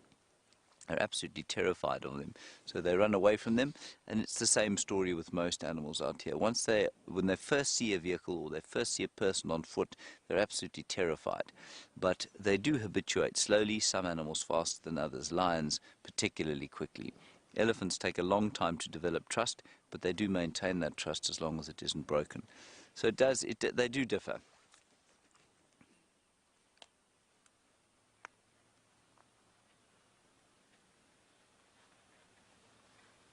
Yeah. I'm afraid they're on Simbambili, everybody. So it doesn't look like they're coming this way.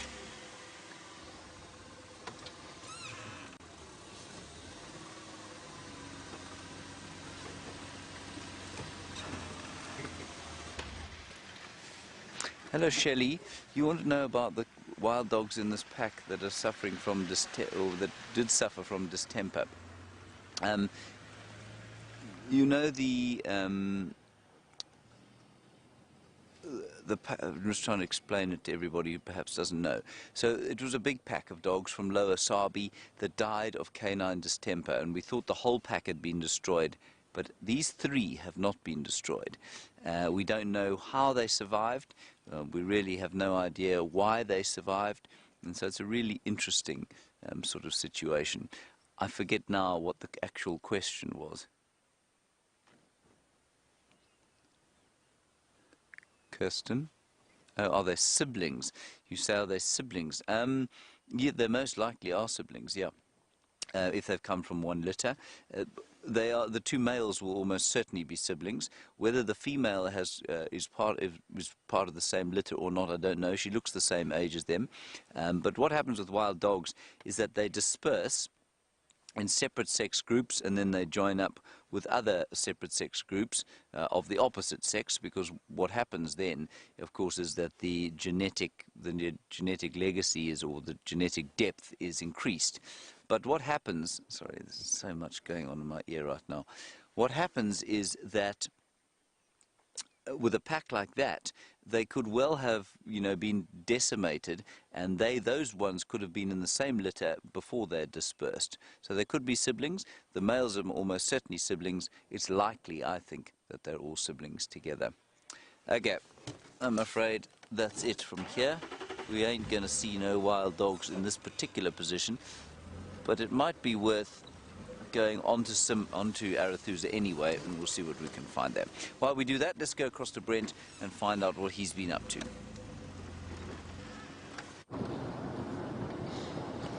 We're still searching for... We've actually broadened our search range to anything with a heartbeat.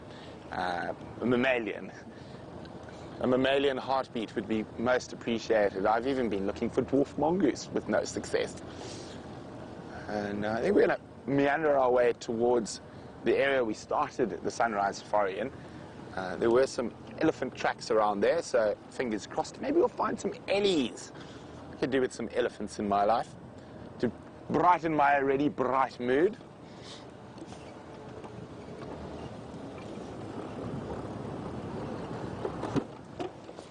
Heartbeat!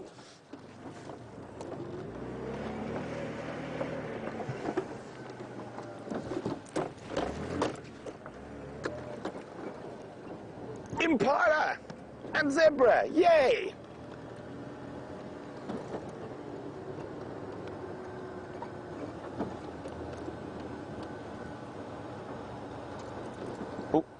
Oh, hang on.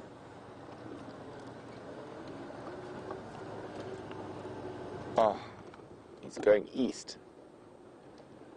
Hello, Impalalas. Sorry, guys, just listening to the radio.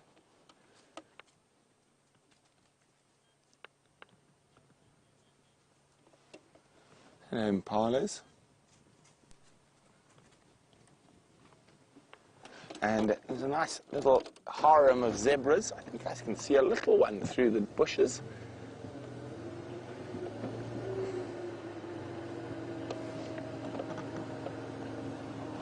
Or a sub-adult. So while you look at the beautiful zebras, I'm just going to be on the radio for a second. Sorry, Orbs, what have you got there?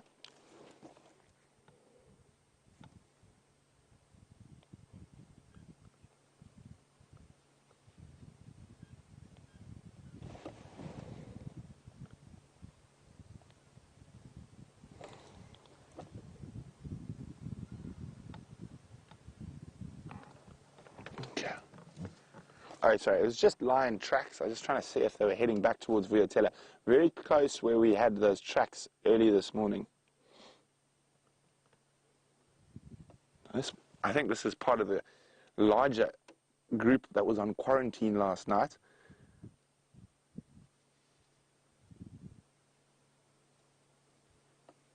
Now, if any of you have horses, zebra behavior is very similar to horse or donkey behavior in terms of the signs you look at, whether they're distressed or happy. Oh, the confused impala making a noise. Such a strange noise for an antelope that looks quite graceful and got a very like rutting call.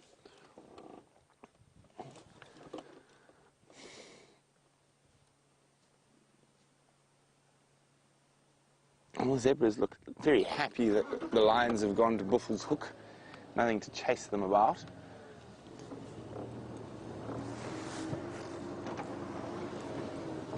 Yeah, we'll continue on with our original plan, but we couldn't pass up on a heartbeat.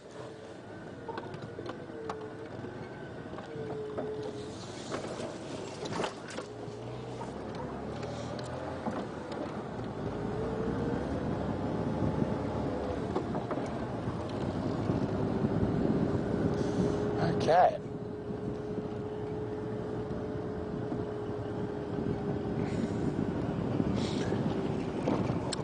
Hi, Amber.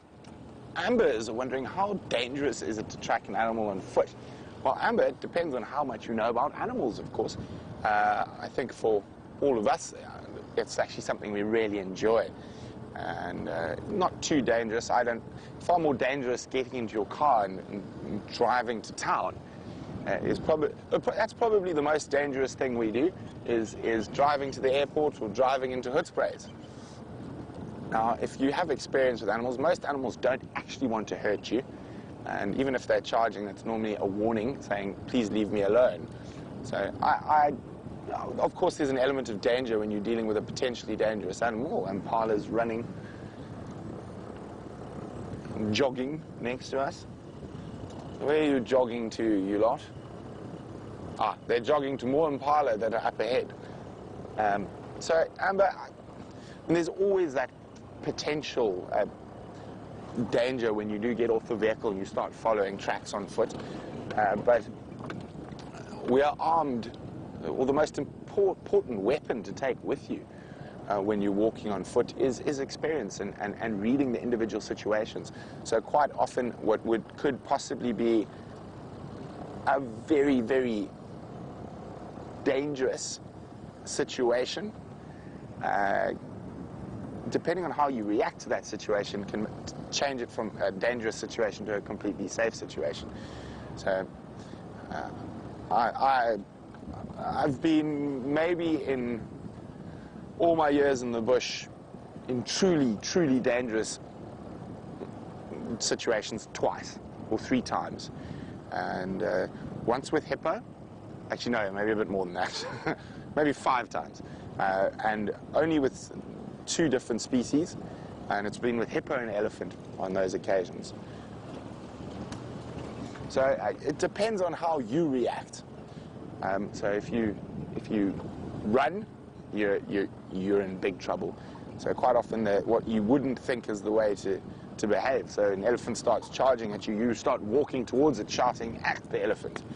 And the elephant normally reacts in the way you want. But again, every situation is different. You can't say this is exactly what you must do. You need to read every situation independently, and quite often a lot of that comes with experience and instinct. Instinctively knowing what to do at the right time, and because often in those situations you don't have time to think. Now, of course, experience goes an incredibly long way, and coupled with good instincts, you should be quite safe out here.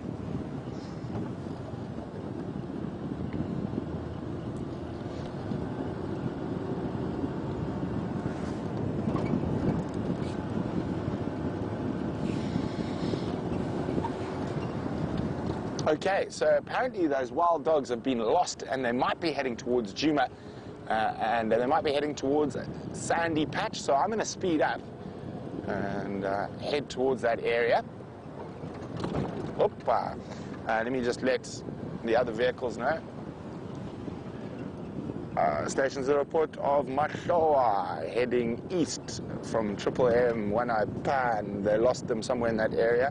I'm on Zoe's now. I'm going to make my way towards Sandy Patch. They think it's a good place to try relocate.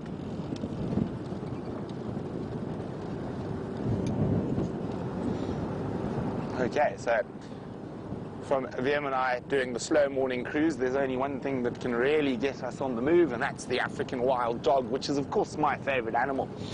And I was even my nickname while I was in Tanzania, Mwamit, the dog of the bush.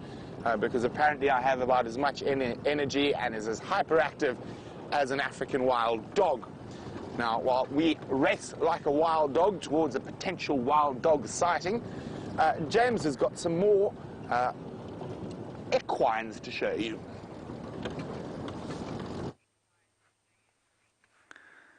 That is the fattest equine I've ever seen. That thing is going to pop fairly soon, I imagine. Very shortly to... Oh, there we go again. Wow, thank you.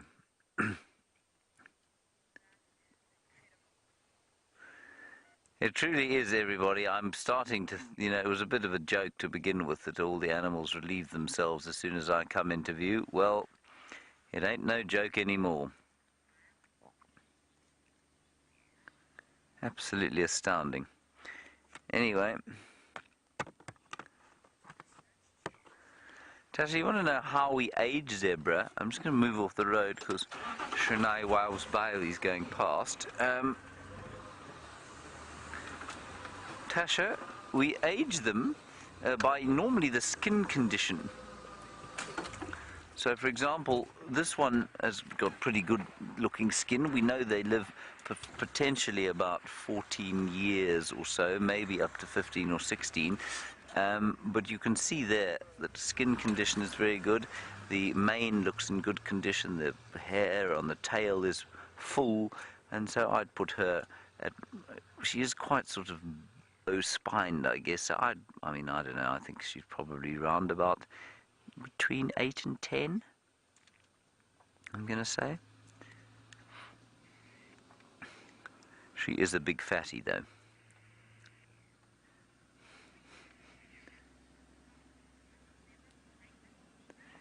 Rena, yes, that zebra is pregnant. I've used just about every euphemism for pregnancy other than saying pregnant.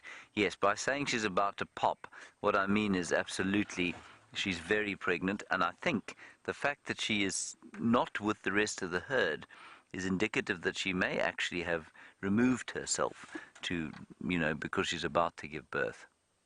It'd be quite nice to see my second zebra birth. I think that'd be fantastic.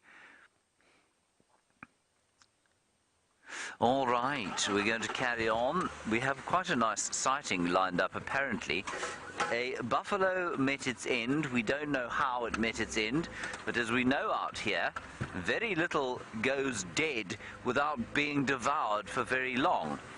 And the buffalo has been found by, well, possibly the Blofield's most adventurous scavengers. So we'll go and take a look there. And maybe those adventurous scavengers will be part of our clan that has absconded. We're not entirely sure to where, and maybe they'll be part of our clan.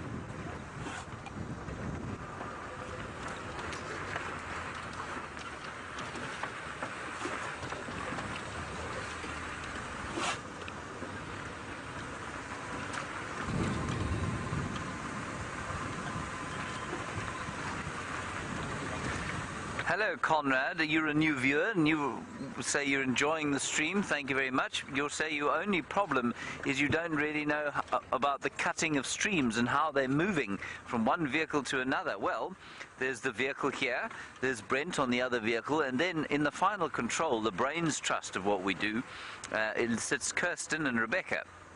And Kirsten has basically got a whole lot of fancy equipment in front of her where she can see the two feeds, so she can see what we're looking at and she can see what Brent's looking at, and so whatever's best, she will just flick a switch and cut across to whichever feed is best. And then likewise, when the questions come through, so like your question, she's read that to me in my ear. They're sitting in the final control, receiving the Twitter feed and just monitoring all the questions. And so she'll give me the questions that are most relevant to whatever we're seeing at the time. So that's how it works. Lovely to have you with us, and I hope you stay with us for a while. And please tell us where you're from. That's very important, everybody. Well, it's important to me. I love to know where you're all from. Now, I think this sighting is just up here.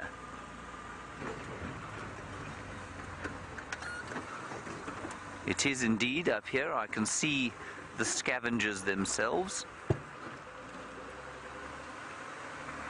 I cannot see them eating, because I think I can see their bellies, actually. Now, those of you who don't know what I'm talking about, well, I'm sure you've mostly figured it out, but we'll have a look now.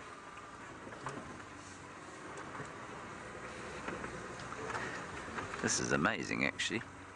Seems that there are quite a few hyenas here. Ooh, feeding. I think it is our pals, you know.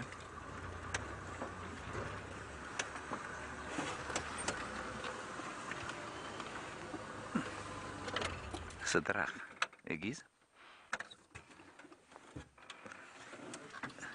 That's right. Yeah. Look at this, everyone. And buffalo that has died, hyenas all around it. I mean, I can count, we'll we'll get in there a little bit later. 1, 2, 3, 4, 5, 6, 7, at least 8 hyenas here. And I think, I don't know this for sure, but let's see if we can recognize any of these hyenas as the ones from our little clan.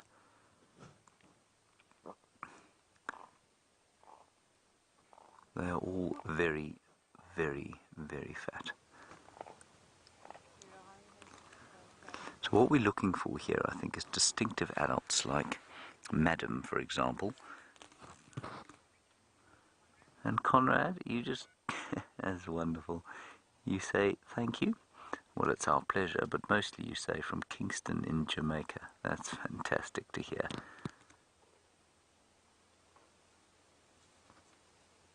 So, like I was saying, what we would be looking for with these hyenas, if we can recognize them, is obvious spot patterns. In the case of Madam the matriarch, the mangled ears, or the scar-backed female with her scar on the back. I don't think any of the males are here, if this is our group. But some of you who are really good at spotting or identifying the hyenas of the Juma clan from their spots may be able to help us here. I don't see any obvious signs, actually, of our clan numbers. So for those of you who are new, we've had a clan of hyenas on Juma for a long time, and then about, 4 or 5 weeks ago, they moved their den. We don't know where they moved it. It's not on Juma at the moment. We think probably on Buffelshoek or on Simbambili, which are 2 properties we cannot traverse. This is interesting.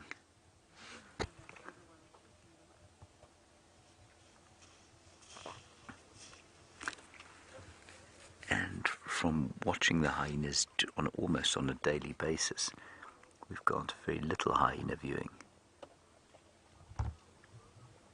And I don't think this is them.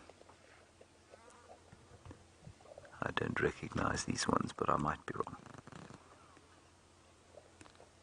So what you're viewing there is a real sort of characteristic dominance display by hyenas. Hyenas' dominance is largely maintained actually at a kill site like this, where the dominant females, very strict stratified hierarchy amongst the females and the males, females dominant over males, and it is at these kill sites where the clan will fight over food that hierarchy is enforced. And it's largely a genetic hierarchy, so you inherit your status as a hyena. There's a buffalo cow that died here.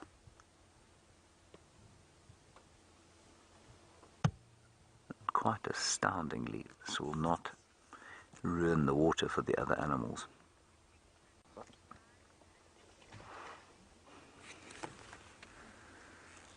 Now, Bill, all the way from Massachusetts, you're wondering about how long it takes for animals on average to be found when they die. Bill, I don't believe that it would be possible to give you an average that would make any sort of logical, statistical sense, simply because there are so many variables involved. It depends. Where was the buffalo found? Where did it die? Did it die in the open? Was it spotted by birds first? Did it die down in a drainage line, perhaps in the shade, in the cover? It wouldn't have been spotted. This buffalo died near water in the middle of a drought, so animals are going to come past here all the time. Hyenas especially will drink, and they'll come past waterholes to check what's around, and if one of them had found it, it would have probably called a few of its mates, and they very quickly would have come across here. But if that buffalo had died, say, in the thick bush somewhere under cover, well, could easily have survived, uneaten until it started to rot, and then the elephants would have found it. Not the elephants, the hyenas would have found it.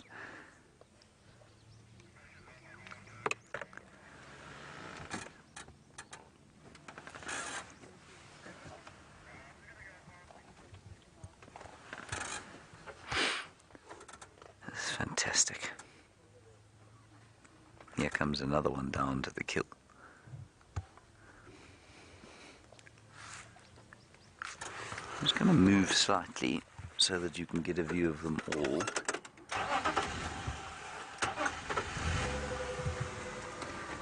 Now, Amber, while we move, you want to know if hyenas only steal other prey or if they hunt. They're actually extremely good hunters, believe it or not. There we go. So, good morning. Amber, they're actually very good hunters indeed. And in many parts of Africa, they hunt more than they scavenge. And if you look at something like the lions of the Serengeti, for example, apparently there are many prides of lions there that will scavenge even more than the hyenas will.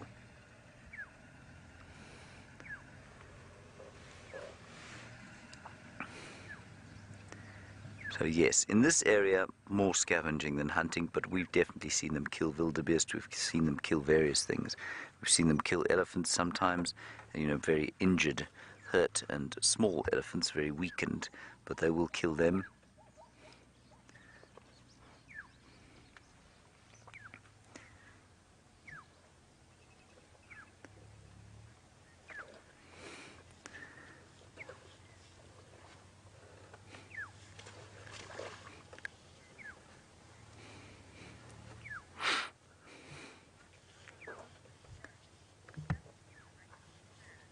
Yeah, Chris Rogue, I mean, if anyone would know, you would know. You said this doesn't look like our clan. I agree with you. I don't think it does at all.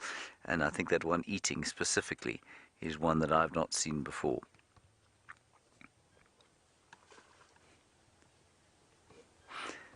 Now, I was listening. I went silent there because I was listening to the radio.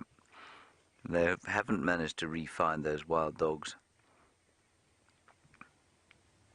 They went east and west, but quite a long way west of where we were looking at them. So I'm just going to give Brent that update.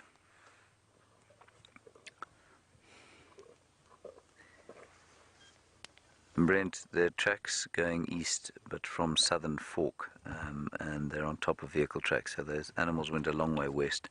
I'm not sure if they would have crossed.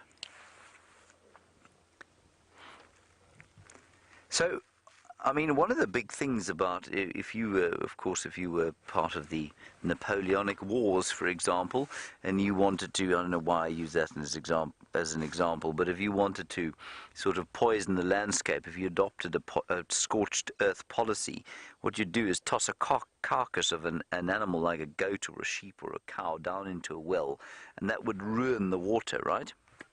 Now, you would imagine, therefore, that this festering buffalo sitting in one of the last sources of water would be something of a disaster for the animals out here, but it simply isn't. They just manage to cope with it. Their digestive systems are such that they're able to cope with this foul and fetid water. I'm just going to move slightly. I quite like the idea of moving closer to the water, so I'm going to do that. If other vehicles come in, I'm going to move back out again, simply because there's not space for everybody to go down there. So let's just go and have a look and see. I like the idea of being eye level to hyenas.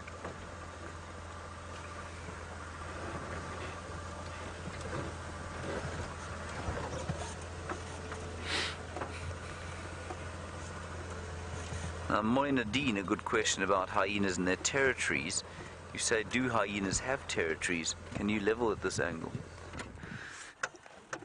Moina Dean, they absolutely do have territories, yes. And they defend them very vigorously indeed.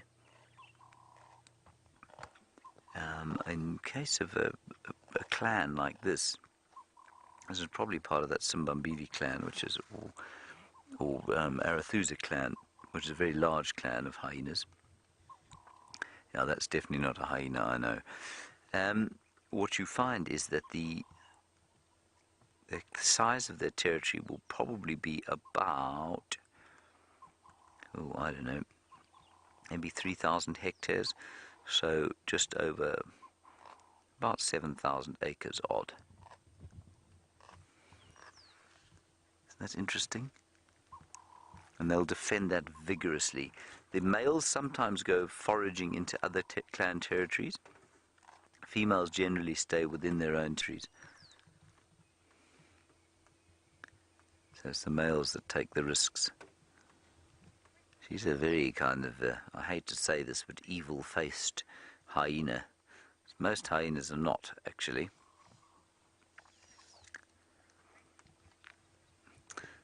Christy, you're in the Great Smoky Mountains. That sounds like a good place to be, especially in the summertime, I imagine. And you want to know about the other scavengers, the avian scavengers, the vultures. And will the hyenas steal a kill from them? Absolutely. They will certainly kill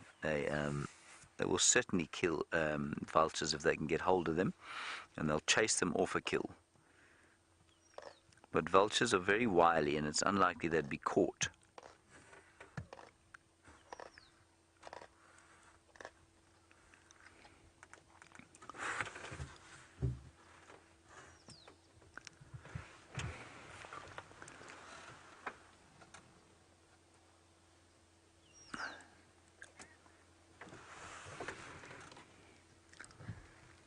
And you see, Amber, this is exactly what I was on about. You say, can animals get sick from a carcass like this, or from drinking this water? And the answer is no, absolutely they cannot. Well, I mean, I guess there must be some cases where they would, but they've just got the digestive systems that are able to cope with rotten meat.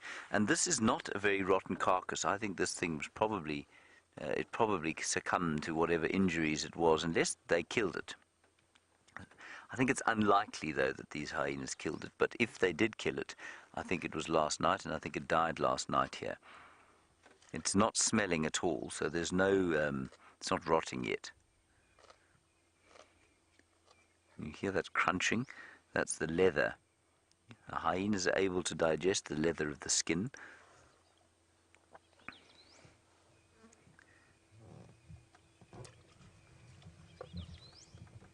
I mean, this hyena is massively fat already. Ugh. She's just looking up there. And what's interesting is that there are no vultures in the sky above this carcass. I find that very strange. Because it's way out in the open, and so vultures should be able to see it.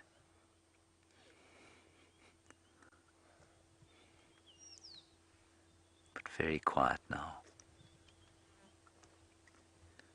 It's warmed up substantially since this morning.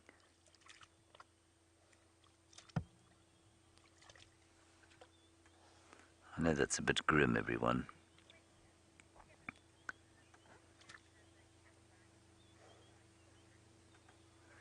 Kevin, nice one.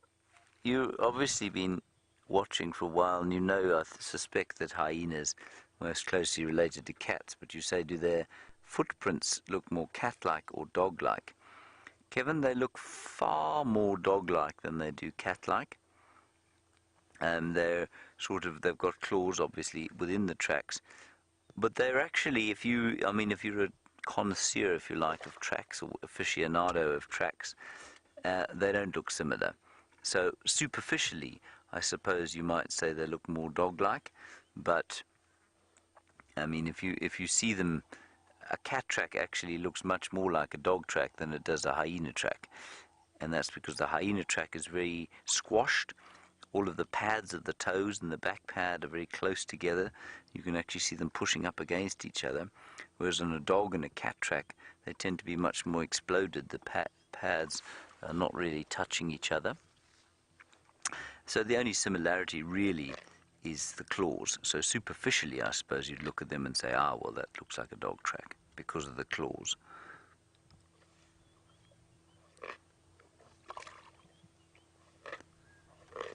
I'm glad I'm not going to be having that for breakfast, I must confess.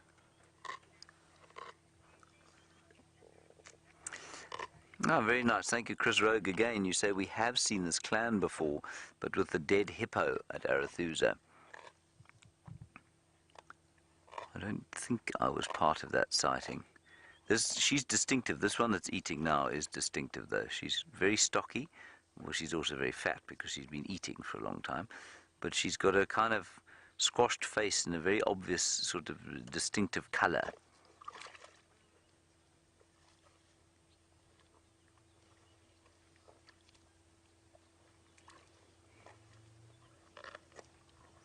I think there's another vehicle coming. I'm just going to move back from here. That's because it's not great if somebody comes in with guests and they can't get into the same position as us.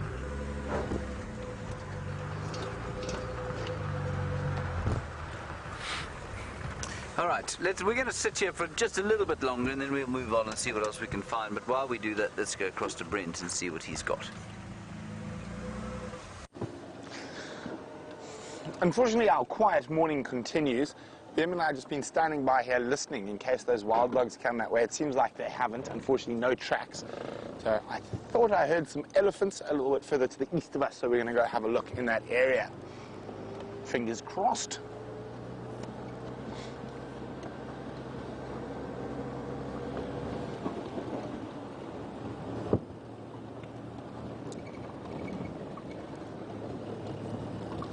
Oops, sorry.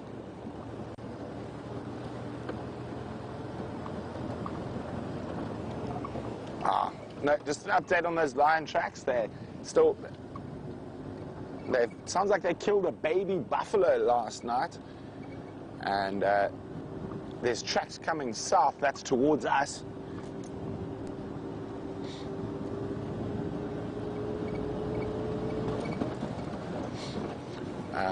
Yeah, let me just ask quickly. Actually, let's just go have a look in that area, just in case they might have come south. And it's also towards where we thought we heard the elephants. So double bonus, hopefully. Lion and elephants, fingers crossed.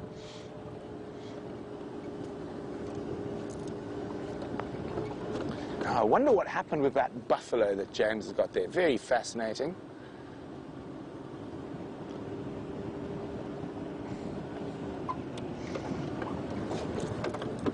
We're going to use gravity. Oh, yay! Elephant! Sounds like my ears were correct.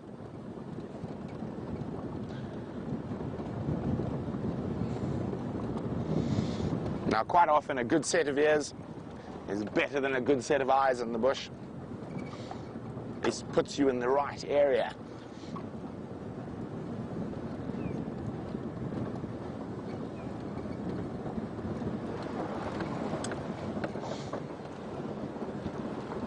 I can only see one at the moment, but there could be a herd here from what I heard a herd. Oh, I'm so funny.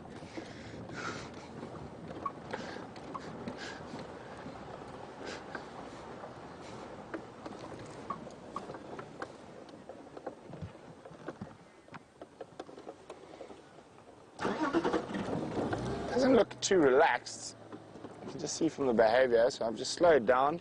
I'm going to pop it into low range.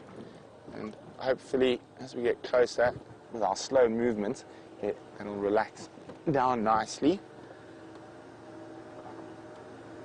Now, Siberia is wondering, can we use the fallen trees from the elephants for lumber instead of chopping trees down? Well, I suppose you could, certain species. A lot of the really good hardwood species, the elephants don't actually push down, and it's a lot of softwood that's not very useful as lumber. We do use some of it as firewood, though. Oh, there we go. I thought I heard more. So I said we do use some of it as firewood. But again, we try not to take too much out of the bush because it is home to scorpions and snakes and spiders and wood lice and centipedes and millipedes and borer beetles. So we try not to remove too much because there is a whole host of smaller creatures that need the trees to be pushed down by the elephant to create homes for themselves.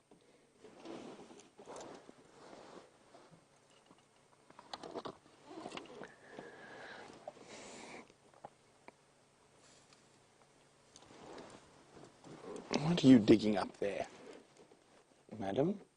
Are you after roots or is that tuber? You can just see she's kicking out. Oh no, she's just kicking the roots out, it looks like. Well, let's go a little bit further forward. There's an elephant closer to the road.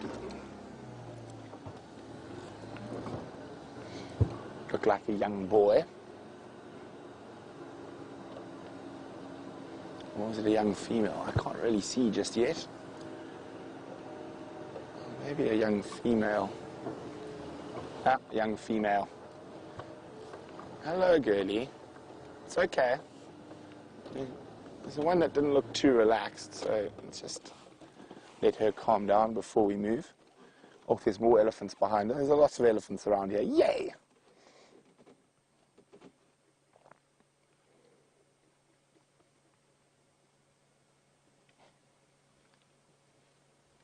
Here we go. Just munch on your sickle bush.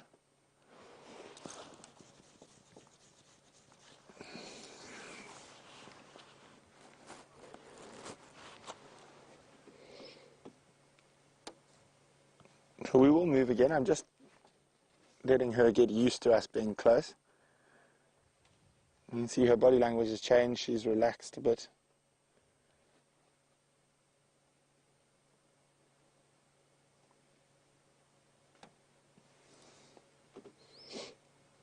Okay, let's try and move again. Let the engine run. I'm just going to move ever so slowly.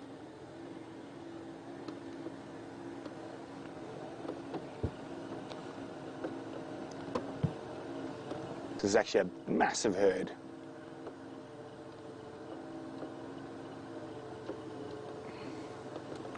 Here we go. See, we're not so scary.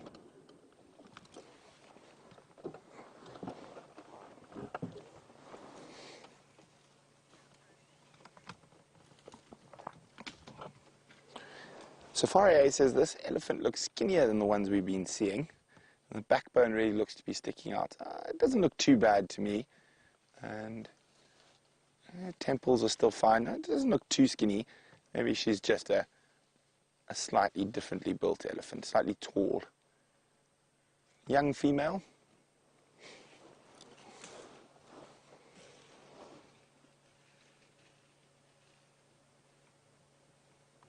And we are going to start seeing some skinny elephants, specifically as we move towards October. October is probably going to be the toughest month for all the animals in the bush, just before the first rains of the season. Although if we keep getting little winter sprinkles, it might last them through to the beginning of the big rains. But while we sit and spend time with this incredible animal, James has got something who's eating breakfast.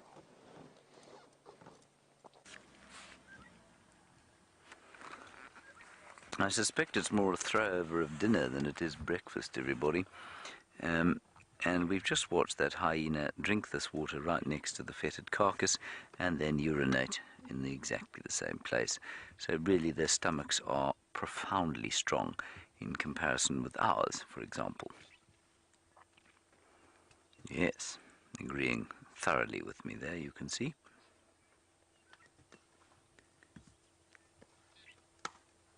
Otherwise, not much has changed. The rest of them in such a state of corpulence that they can hardly move. Ali, I can't really answer your question. You say, do I think there are hyena cubs nearby? I'm afraid I've got no idea. I don't know where this clan's central den is, but as far as I'm aware, it's quite a long way west of here, which means no, I don't think that there are cubs nearby, because the cubs don't travel to the kills until they're about 8 months old, and then they'll go sometimes to the kills, but most of the time they stay at the den.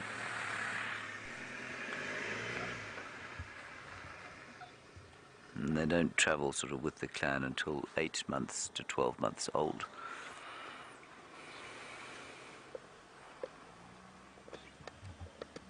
I say it doesn't smell bad, but you just get the odd whiff, but it's not so much of a rotting as it is of dirty water mixed with all manner of sort of toxins, I suppose you might describe them.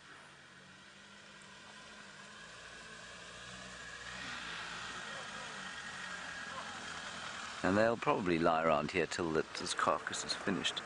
As you can see very clearly, they are extremely fat. So if you look at the ones lying down there, one on the left especially there is under. I mean, look at that belly. They've eaten themselves into an absolute stupor. That's normally how we all feel after we've eaten in camp, after one of Amanda's meals.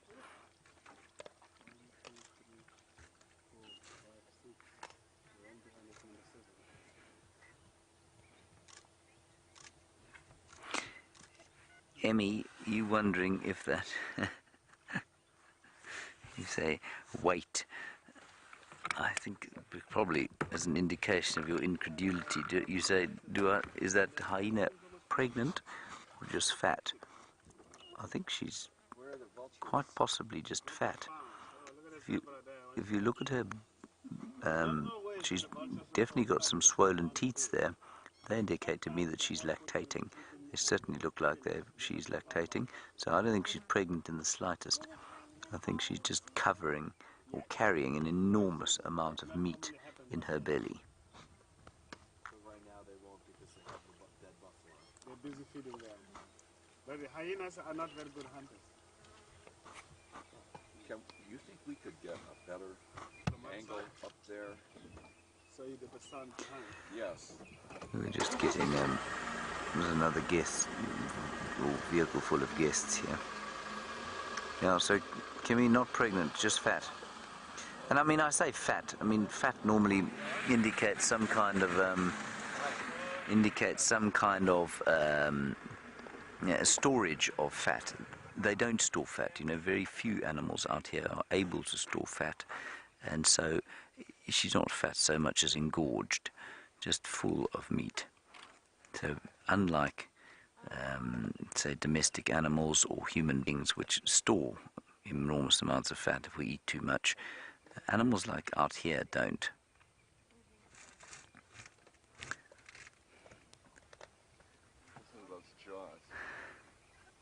Laurie in Central California has a slightly disturbing question from you. You say if a murder was committed out here in the bush, would the animals eat it? And before the authorities got here? Well, Laurie, I don't want to ask why you're asking that question, but the answer is absolutely. The animals would happily eat a dead human being. Hyenas, lions especially, they would eat absolutely happily eat dead human flesh. Whether or not they would wait for the authorities, I think would depend on the efficiency of the authorities. So out in South Africa, you'd probably find that they'd get away with it, devour the human carcass long before the authorities came anywhere near. That's certainly one of the more interesting questions I've ever been asked. Thank you, Laurie. Don't want to know why you asked it.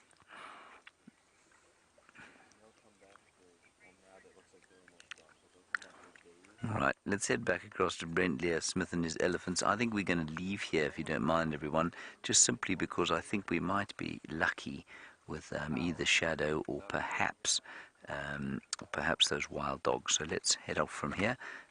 Wonderful sighting that we've had, and we'll hand you back to Brent Lear Smith and his large giants. We're still with the same female. She has now become completely relaxed because we just sat quietly with her, and she's busy munching on a veritable bush willow.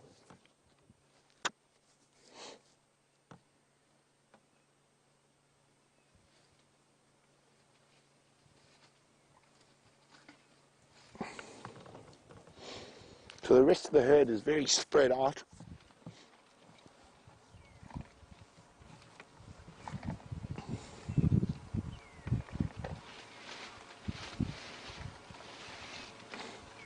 It's just always always amazes me how dexterous they are with that trunk. And they're able to manipulate and move their food into the correct position.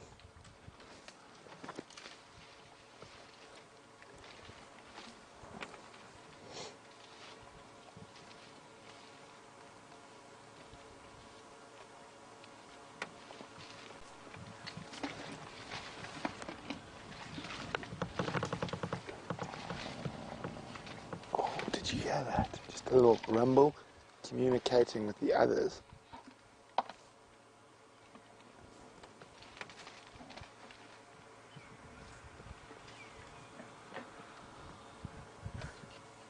I've been watching carefully. There's some females and babies, and I think they're moving through the bush towards Gallagher shortcuts.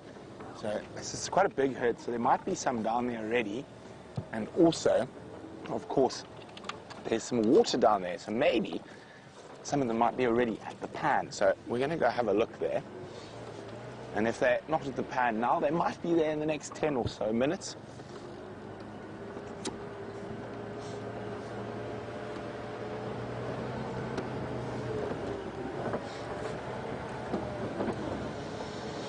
And hopefully James does have some shadow luck. Unfortunately, I think Karula is still down in the south, so she might come back during the day.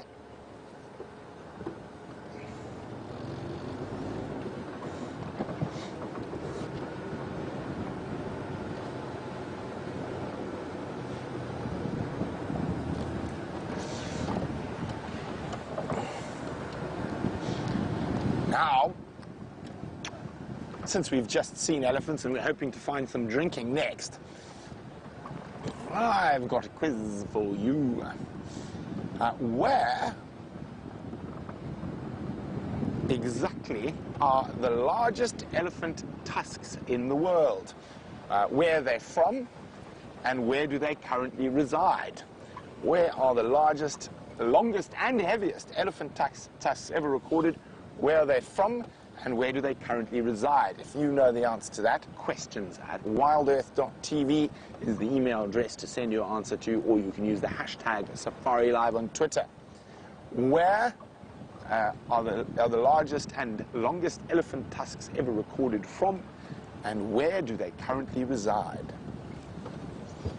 Okay, so there was some moving through here, so I'm going to try and get to the pan ahead of them. Can you see any through there? Maybe not. Let's have a look. Are there any tracks? Oops, here on the road. And if they're not there, they're on their way there.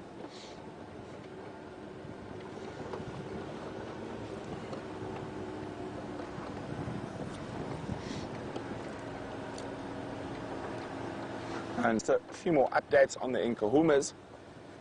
They did kill a baby buffalo, so it's already finished. They finished it overnight, and their last tracks were heading south. There are no tracks that come out onto Njuma yet, but hopefully, who knows, maybe they'll move during the day, so we'll definitely check around there on the sunset safari to see if those lions make an appearance.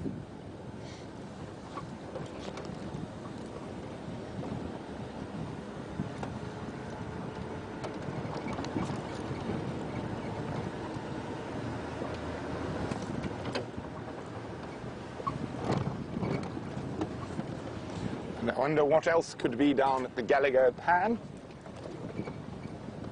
Now, we're hoping for, what are you hoping for, VM? VM's hoping for leopard. I'm thinking maybe buffalo, hopefully elephant, but if VM is correct, I might do a little dance for joy, a jig.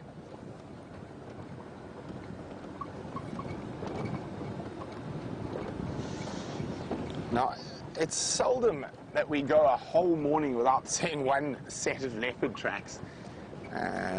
Maybe they're all safely tucked up in the middle of the blocks with a kill. Okay, as we come around the corner to the pan, there is unfortunately no elephant, no leopard. Well, it was worth a try. And let's carry on. It's always a good area to look for all sorts of things. I could even find it in Kahuma Lioness, the one who's still got those young cubs that she has to return to feed. So she meanders around, and we suspect her current den site for those cubs is in this area.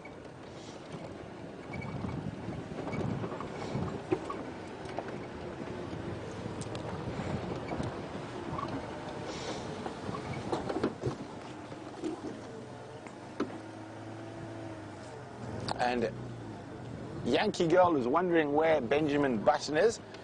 Well, he's in the bush somewhere. That could have easily been his herd, but a lot of them were very spread out. And this is where those male lions were roaring from last night.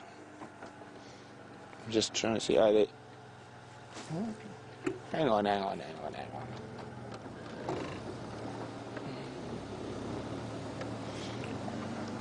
No, and they went straight north. So where we found their tracks crossing was almost directly opposite now.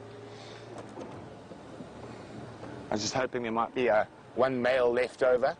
Well, there could have been two male tracks. I might have missed the second track crossing. Especially if they made a kill.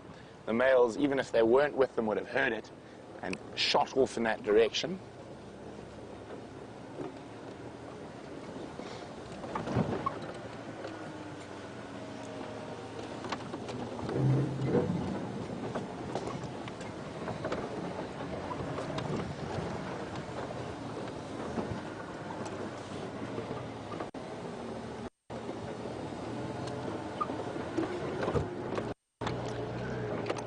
Hello, Mr. Fire Sky. Mr. Fire Sky would like to know whether lions have the ability to kill elephants. They do. Not an adult bull or an adult cow, but sub-adults, yes. And in certain parts of Africa, and specifically in the Chobe, Savuti, Kwondo region of northern Botswana, there are prides of lions that have developed that skill.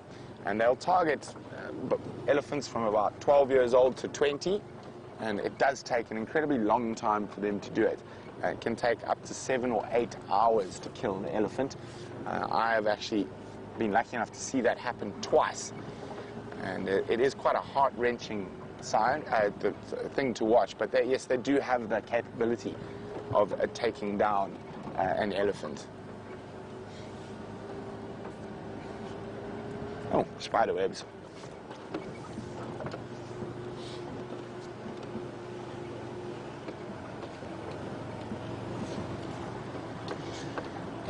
Morning Glory says the largest elephant tusks ever recorded were from Tanzania. That is correct.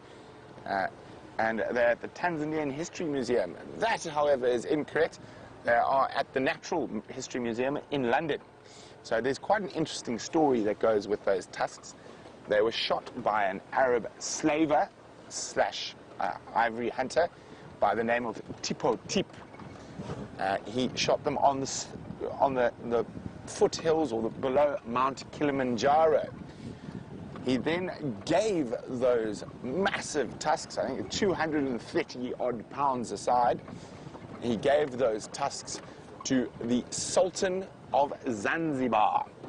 The Sultan of Zanzibar then gave them, oh, this is so bumpy here, to the British consulate, who was based in Zanzibar. They then hung outside the entrance to the British consulate for many years. And when the British consulate left Zanzibar, he took them with him and gave them to the Natural History Museum in London. So quite a fascinating story that goes along with the largest elephant tusks ever recorded. Now, a lot of the next largest elephant tusks ever recorded are from this low fault of South Africa and the Kruger National Park. There are some massive elephant bulls in this area. Hopefully some of them come for a visit soon. While we will an elephant with massive tusks to come visit, let's go see what James is up to.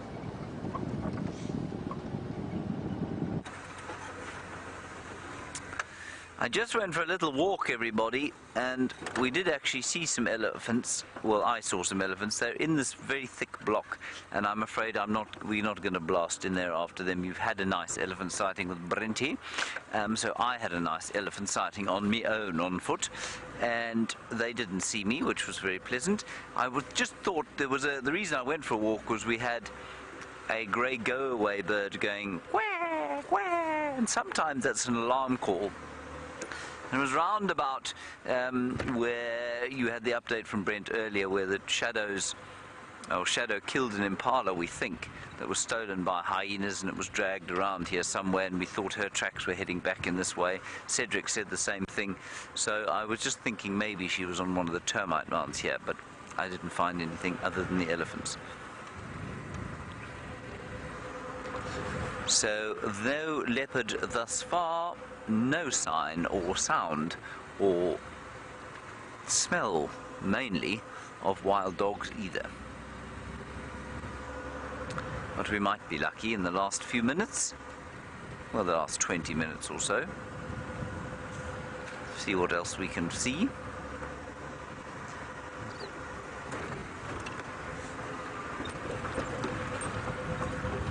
Hello, Amoy Nadine. You're interested in black leopards, and you want to know if we find them here. Answer is possibly. In other words, it is possible that some might occur here at some stage. Do we see them? No. Do I believe there to be any in the Sabi Sands? No, I do not. And that is simply because they are not adapted for this particular landscape. A black leopard, which is the same species of leopard, everybody, is simply much more well adapted to forested areas like the Congo Basin or the jungles of India, for example. That's where a black leopard would thrive. But they have been seen up around Lydenburg. Now, Lydenburg, there are forested areas around Lydenburg, and it's basically in that direction up onto the mountains, and another sort of 60 miles or so you hit Lydenburg, and that's basically, there have been 1 or 2 records of black leopards there, caught I think largely on camera traps, so not actually seen like they are seen here.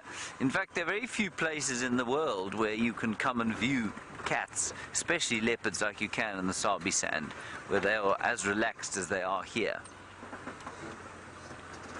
This is one of my favorite little glades. Let me stop here and appreciate this little glade for a second. Do you like this glade, Eggs? Yes. Yes, it is a beautiful glade full of tambuti trees. And this one above us, an nkahuma tree or a brown ivory. It's lost its leaves, hoping for spring, which will be very shortly. No leopards seem to be wandering through my favourite little glade at this stage. That's very artistic of you, Eggies.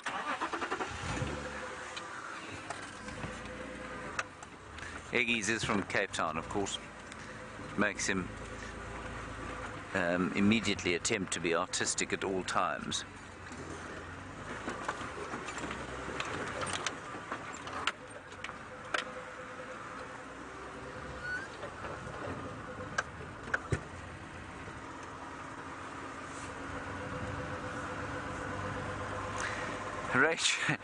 Rachel, you say you keep hearing different names or different pronunciations for the names of the animals out here, and you use the example of Shivambalana versus Shivambalan.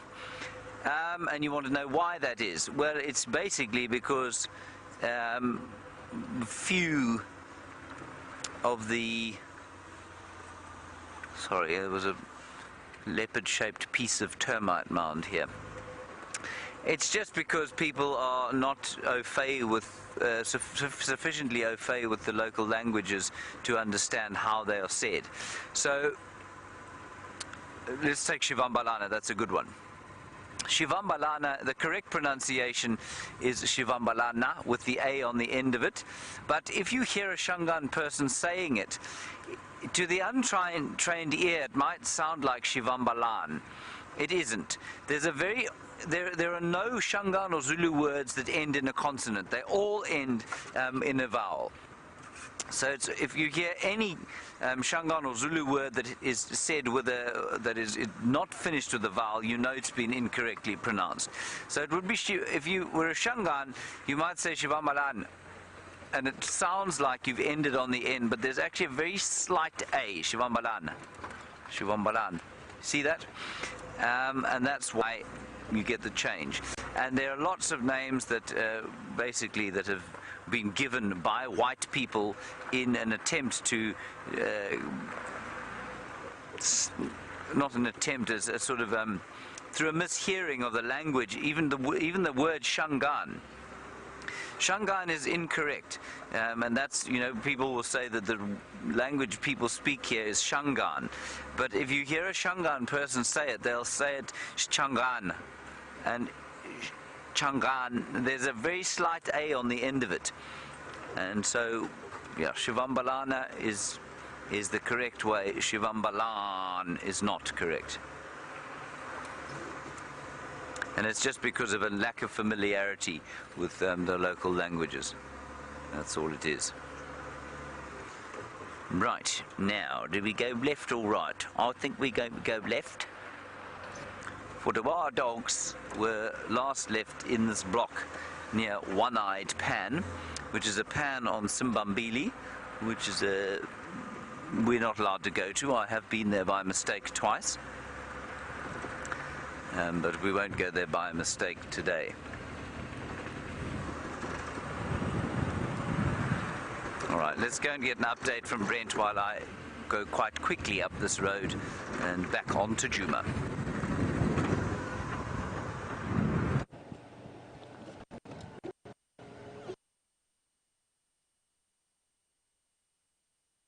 Now this is another area we think there might be a lion den.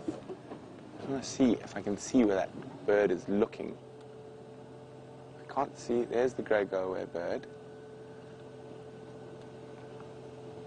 So she did have her den here last week. I'm just going to pop my vehicle to the edge of the cliff here. See if there's not a lion. It's in an excellent position to not be seen by us. See, it's very upset. It's very steep here. It could be a leopard down here, you never know. Okay, let me just have a quick peek.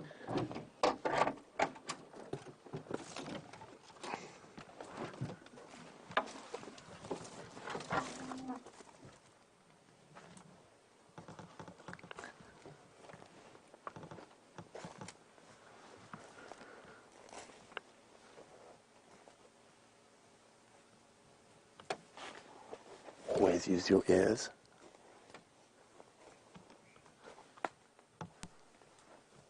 It's a massive cliff, so there's an undercut here.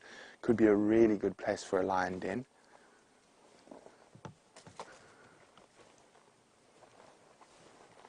Probably about 9 meters.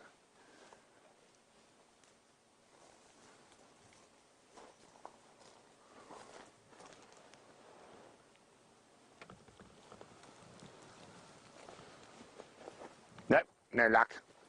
Worth a check.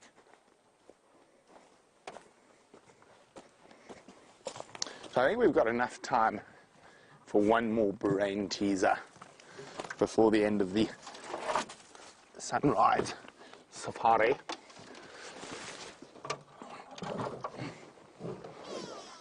And you two make me get out of the car. Oh, what's going on?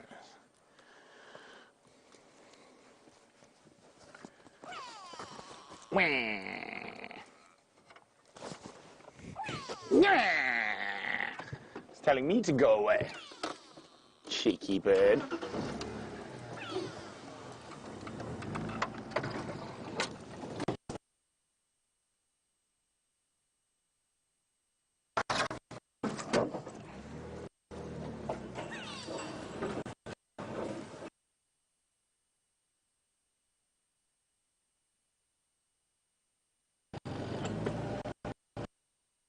Very aptly named bird. Go away, bird. Okay, so we're having a bit of a gremlin issue here, so we're going to jump back on board with James quickly.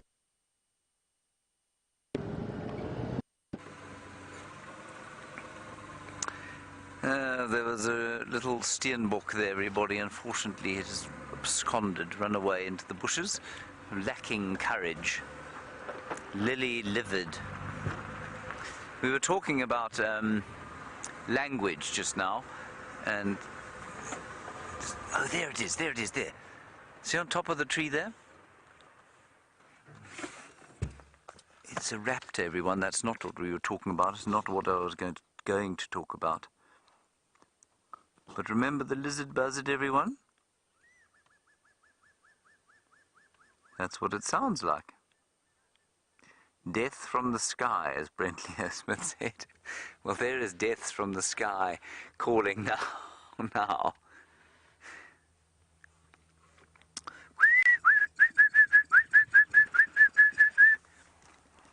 I don't think I can recall seeing 2 lizard buzzards in one drive before.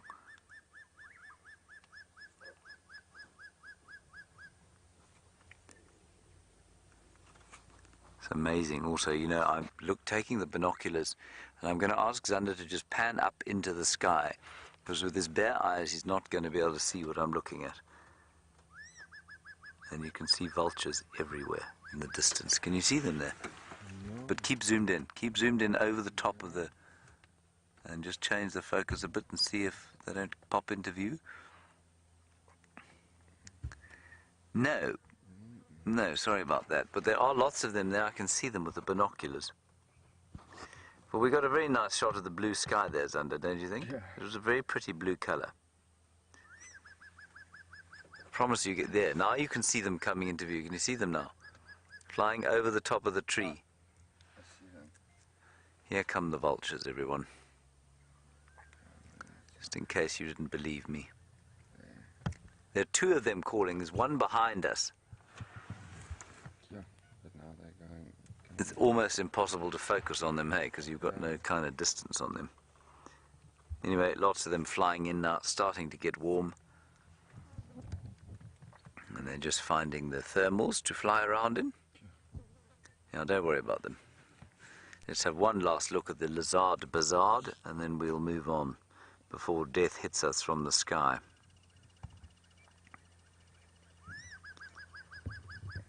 Yeah, there are 2 or 3 of them calling. Very nice. Thank you, death from the sky. Let's move on. Start making our way back towards home and some coffee and seeds. Also been doing a first aid course, everybody. Ooh, we're really close to this lizard buzzard.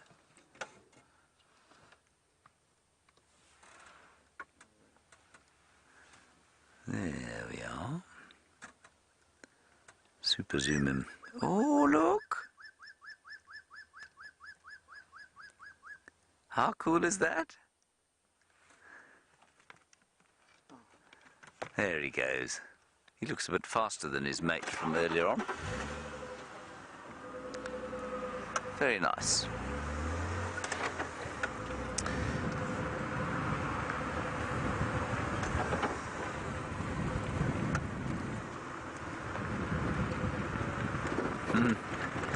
And a very nice query from you, because I don't really know how to answer it. You say, where are all the snake eagles? I can't remember the last time I saw a brown snake eagle. So a very good query. I don't know, the answer is. And you say you'd love to see them carrying snakes. Quite like to see them carrying snakes too. Not many snakes about at the moment because the temperature ain't so fly for them.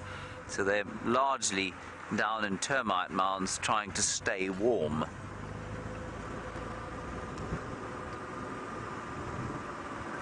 Okay, thank you very much, everybody. Brent's got something quite special to show you. We'll see you this afternoon at 3 o'clock. Until then, thank you, Xander, and goodbye. Well, it is quite special. There's some red-breasted swallows. So we've got a juvenile, which is the one in the middle, or in the center of frame, and And 2 adults either side. And I'm hoping, how I found them is they were calling. They've got a very cool call of them stretching their wings, getting ready to go hawk for insects. Come on, one more call. They were calling quite frequently. So we're just going to listen. Come on, guys. Don't get shy.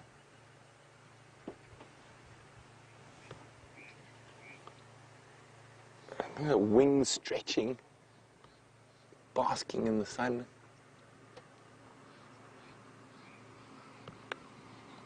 They are very, very pretty little birds.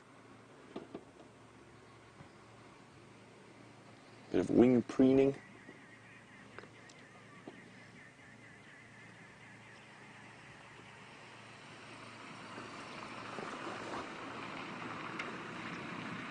Okay, well, we're causing a traffic jam. Let me just move so all we can get... Oh, there it is. There's the call. Do it again. It's very, very distinct. Very swallow-like. Quite a few swallows have a very, very similar call with slight nuances. Now, let's just move so all we can get past us. Oop. Okay, so there we go. Red-breasted swallow. Now... we've got one last little quiz for the morning, and it's a bit of a fun one. And it is, what is James Hendry's favorite bird? Now, it's small, quite nondescript, but has a beautiful singing voice, a bit like James. So if you know what James Hendry's favorite bird on Djuma is, you can let us know, hashtag SafariLive or questions@wildearth.tv for your answers.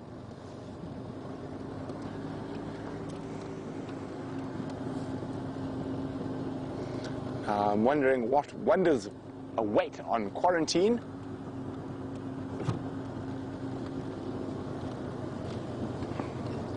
Hopefully something we haven't seen yet this morning.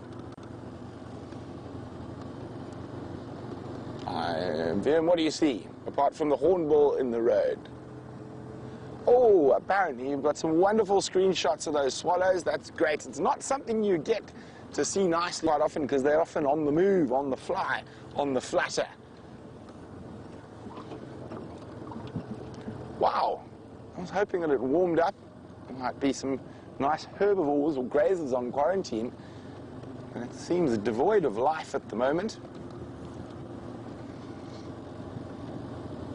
Or devoid of mammalian life. Oh, Siberia, you're not as helpful as we would have liked, but another crested barbet. Let's see if we can get a view from the other side. Oh,